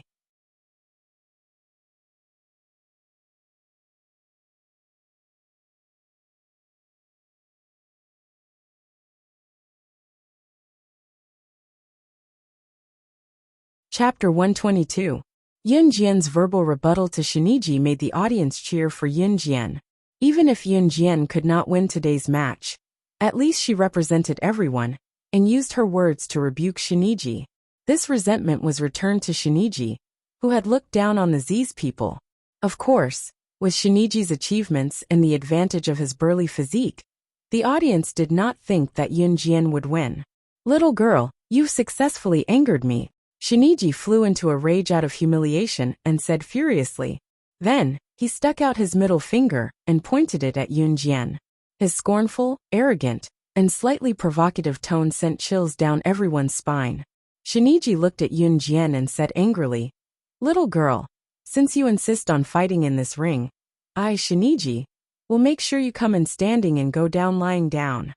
He was definitely not speaking empty words. When the audience heard Shiniji's words, they could not help but shiver. The underground black market's arena matches were very cruel. No official referee would say something like stopping when it came to a fight. When two people fought in the arena, as long as they did not die, were seriously injured, or even completely paralyzed, no one would care. Even if the other party was really beaten to death, as long as the person had connections with the higher-ups, they could still get one foot in the police station, and the other out of the police station. Who was Shiniji? He was a member of Country-Wise National Arena team, and someone who almost made it to the international arena. He was definitely capable. His sturdy muscles were not just for show. Yunjian, on the other hand, had thin arms, a thin waist, and thin legs. She was only about 1.6 meters tall, and could not even be compared to Shiniji, who was 1.9 meters tall. To put it simply, Shiniji could probably crush a handful of Yunjian with one hand. Obviously, Shiniji's words were meant to severely injure Yunjian during the match. After Zhang Xiaofeng and Chen Xini heard Shiniji's words, they started to worry about Yunjian. They quickly accepted that Yunjian was the person who was going to fight with Shiniji today, but they did not expect Yunjian to win. After all, the difference in strength was obvious. However, Zhang Xiaofeng still gathered a few people to cheer for Yunjian. Among them, Zhang Xiaofeng was the most enthusiastic. His hoarse shout spread throughout the arena. "Master go! Master go! Yunjian win! Yunjian win!" After Shiniji said those harsh words to Yunjian, Yunjian heard Zhang Xiaofeng's hoarse shout. Yunjian pursed her lips. She did not look at Zhang Xiaofeng and the others. Instead, she looked at Shiniji and stuck out her little finger at him. She smiled contemptuously and said, "I'll return the same words to you. Once you're in this arena, you'll have to leave lying down." This little girl was so frivolous. At that moment, this thought appeared in everyone's minds.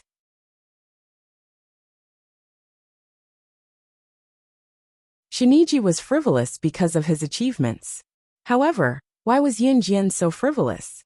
Puffed. Shiniji sneered at Yunjian and said, "Then come on."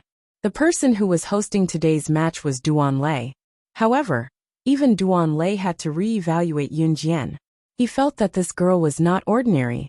However, he could not pinpoint exactly what was so special about her. "There's no need to announce the start of the match. Just go up and finish it quickly. I'm always ready to deal with you." Yunjian crossed her arms and looked at Shiniji with raised eyebrows. Her words made Shiniji so angry that he almost stomped his feet.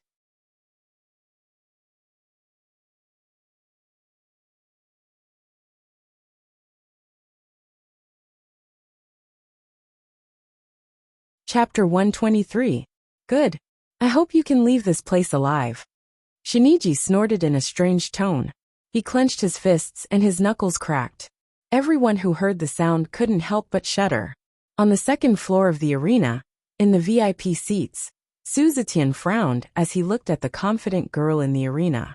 This match was very important to him. That was why he asked the kosher mercenaries for help. Although Yunjian was young and looked harmless, Su Zetian knew very well that the people sent by the kosher mercenaries were all hiding their strength. Even a 7- or 8-year-old child from the kosher mercenaries could smile and look at you in the eye for 1 second, then pull out a gun and kill your opponent in the next second. And Yunjian. Su Zetian stared intently at the arena, but his thoughts suddenly changed at this moment. Once Shiniji was done with his words, he bellowed and charged at Yunjian with a clench of his sturdy fist. At that moment, everyone held their breaths. Everyone looked at the girl in the arena quietly. Yunjian stood on the spot, narrowed her eyes and didn't move. Shiniji used all his strength in this punch. If this punch landed on Yun Jian, if she was really an ordinary girl, this punch would either kill or seriously injure her. Shiniji was going to be ruthless. Oh my god, is that girl scared silly? She's standing there without moving. Does she want to be beaten into a meat patty? Oh my god. Someone screamed at this moment. Everyone was already imagining the scene of Yun Jian being sent flying by Shiniji's punch. Some of the more timid girls closed their eyes in fear, not daring to see what would happen next. Yun Jian's grim voice sounded in their ears. You're dead meat. Yun Jian's eyes suddenly changed, and a faint smile spread from her lips. She said this to Shiniji indifferently. Shiniji's heart skipped a beat. At that moment, everyone's heart tightened into a straight line. Hua! Shiniji was even more furious after hearing this, and he swung his fist at Yun Jian. But a shocking scene suddenly appeared in front of everyone's eyes. Yun Jian, who had been standing still, dodged Shiniji's punch at a speed that couldn't be seen with the naked eye. Shiniji didn't think that Yun Jian could dodge his attack at lightning speed, and he was stunned for a few seconds. It was these few seconds that became Shiniji's weak point. On the battlefield, a moment of stupor was fatal. Yun Jian appeared behind Shiniji and punched him in the ribs in the back. Immense pain spread through his entire body, and Shiniji fell to the ground with a bang, letting out a heart-wrenching howl. Victory and defeat had been decided in one move. She defeated Shiniji in just a few seconds and a single move. She defeated Shiniji, an expert who almost made it to the International Challenge Tournament. At that moment, Zhang Xiaofeng, Chen Xinyi, and Gu Heng were all stunned. Even Su Zetian, who was sitting in the VIP seats, was stunned.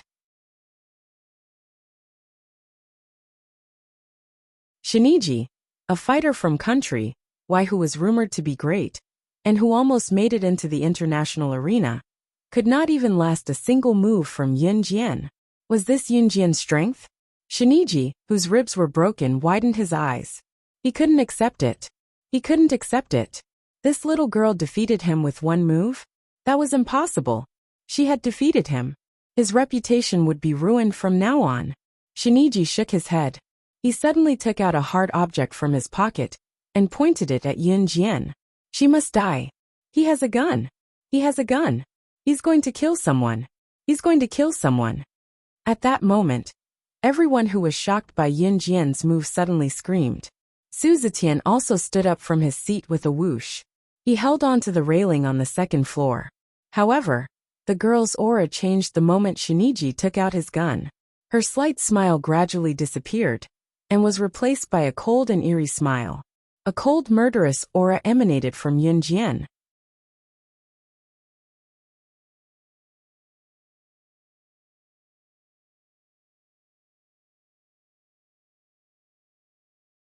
Chapter 124. When they saw Shiniji pull out his gun, Gu Heng and the others almost screamed, especially the few girls who were with Gu Heng and were prejudiced against Yun Jian. They were all students in school and came from powerful families. Usually, they would cry if they hurt a finger. When had they ever seen such a scene? Their legs started to turn to jelly. They hugged their heads and squatted on the ground crying. Master! Zhang Xiaofeng twitched violently. Seeing that Yun Jian was in danger, he wanted to rush forward. However, Gu Heng grabbed the corner of his shirt and scolded him. You're crazy. That foreigner has a gun. But my master is in danger. Zhang Xiaofeng was very determined. He was about to push Gu Heng away and run toward Yun Jian. However, they suddenly saw a horrifying scene. Yun Jian lifted her feet and slowly walked toward Shiniji. She did not care that the gun in Shiniji's hand was still pointed at her. Facing the black muzzle, she was not afraid at all. Under everyone's horrified gazes, she slowly walked toward Shiniji. What was she doing? Seeing this scene, everyone's hearts jumped. As Yun Jian walked, she pulled out a machete like magic. She pointed it at Shiniji, who was lying on the ground with broken ribs, and sneered. How dare you point a gun at me? You're dead. Shiniji's hand holding the gun was already trembling. Shiniji was originally a boxer. He was not an assassin or a gangster. If he were to kill someone with a gun, he would not be able to do it as calmly as Yun Jian. Another reason was that he was in Z country. After all, it was not his country's territory. If he killed Yun Jian, Su Zetian would definitely not ignore it. In spite of it, Yun Jian's words had obviously triggered Shiniji further. Shiniji held on the spot. Thinking about the humiliation he had just suffered, his hand was about to pull the trigger. What everyone was thinking at this moment was, it's over. Yun Jian is definitely done for. Yun Jian only had a knife in her hand. How could a knife be faster than a bullet? She also had to provoke Shiniji into pulling the trigger when he was in an unstable mood. Was Yun Jian courting death? Ah, go to hell. Shiniji howled. He ignored the pain in his back and aimed his gun at Yun Jian. However, just as Shinichi's finger was about to pull the trigger, a gleaming scimitar flew out from a distance. With astonishing speed and precision, the tip of the scimitar pointed downwards and cut the back of Shinichi's hand. Owa! Shiniji's hand that was about to pull the trigger loosened, and the gun fell to the ground in a straight line. That scimitar was thrown out by Yun Jian. Just as everyone present was still shocked that Yun Jian's scimitar could cut the back of Shinichi's hand so accurately, Yun Jian took 2 steps forward and rolled a few times on the ground. Almost in an instant, she flipped over and came in front of Shinichi.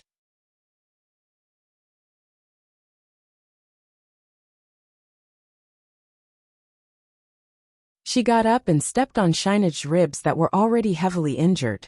Ah! Shinichi let out a heart-wrenching scream. At this moment, Yun Jian had already stepped on Shinichi's back. She bent down and picked up the gun that Shinichi had dropped from the ground. She played with it in her palm. The entire process only took a few seconds. The people who saw this scene just now all stood up from their seats with a whoosh sound in horror. What did they just see? Shinichi, who was holding a gun, was actually killed by Yun Jian in just a few seconds. Oh my god. He was faster than Yun Jian, who only had a knife in her hand. Who exactly was this girl? With this kind of skill and speed, this girl was definitely not human. At this moment, Yun Jian picked up the gun and pressed the black muzzle against Shinichi's face. It was unclear whether he had fainted or was scared senseless. The girl's demonic voice came from above and resounded throughout the entire place. Killing you will be as easy as slaughtering an animal. Shinichi's heart was already filled with shock and fear. He had never seen anyone so agile. Moreover, it was an underage girl. As far as he knew, there was only one kind of person who could snatch a gun from an enemy's hand. You're tuning in to the Li Mei's Sword of Destiny YouTube channel. We're so grateful for your support, and don't forget to subscribe to join us on this incredible journey through captivating stories. Your generosity through donations truly makes a world of difference, as it's the primary source of revenue that allows me to expand and enhance this channel for you. Thank you from the bottom of my heart for being a part of this adventure.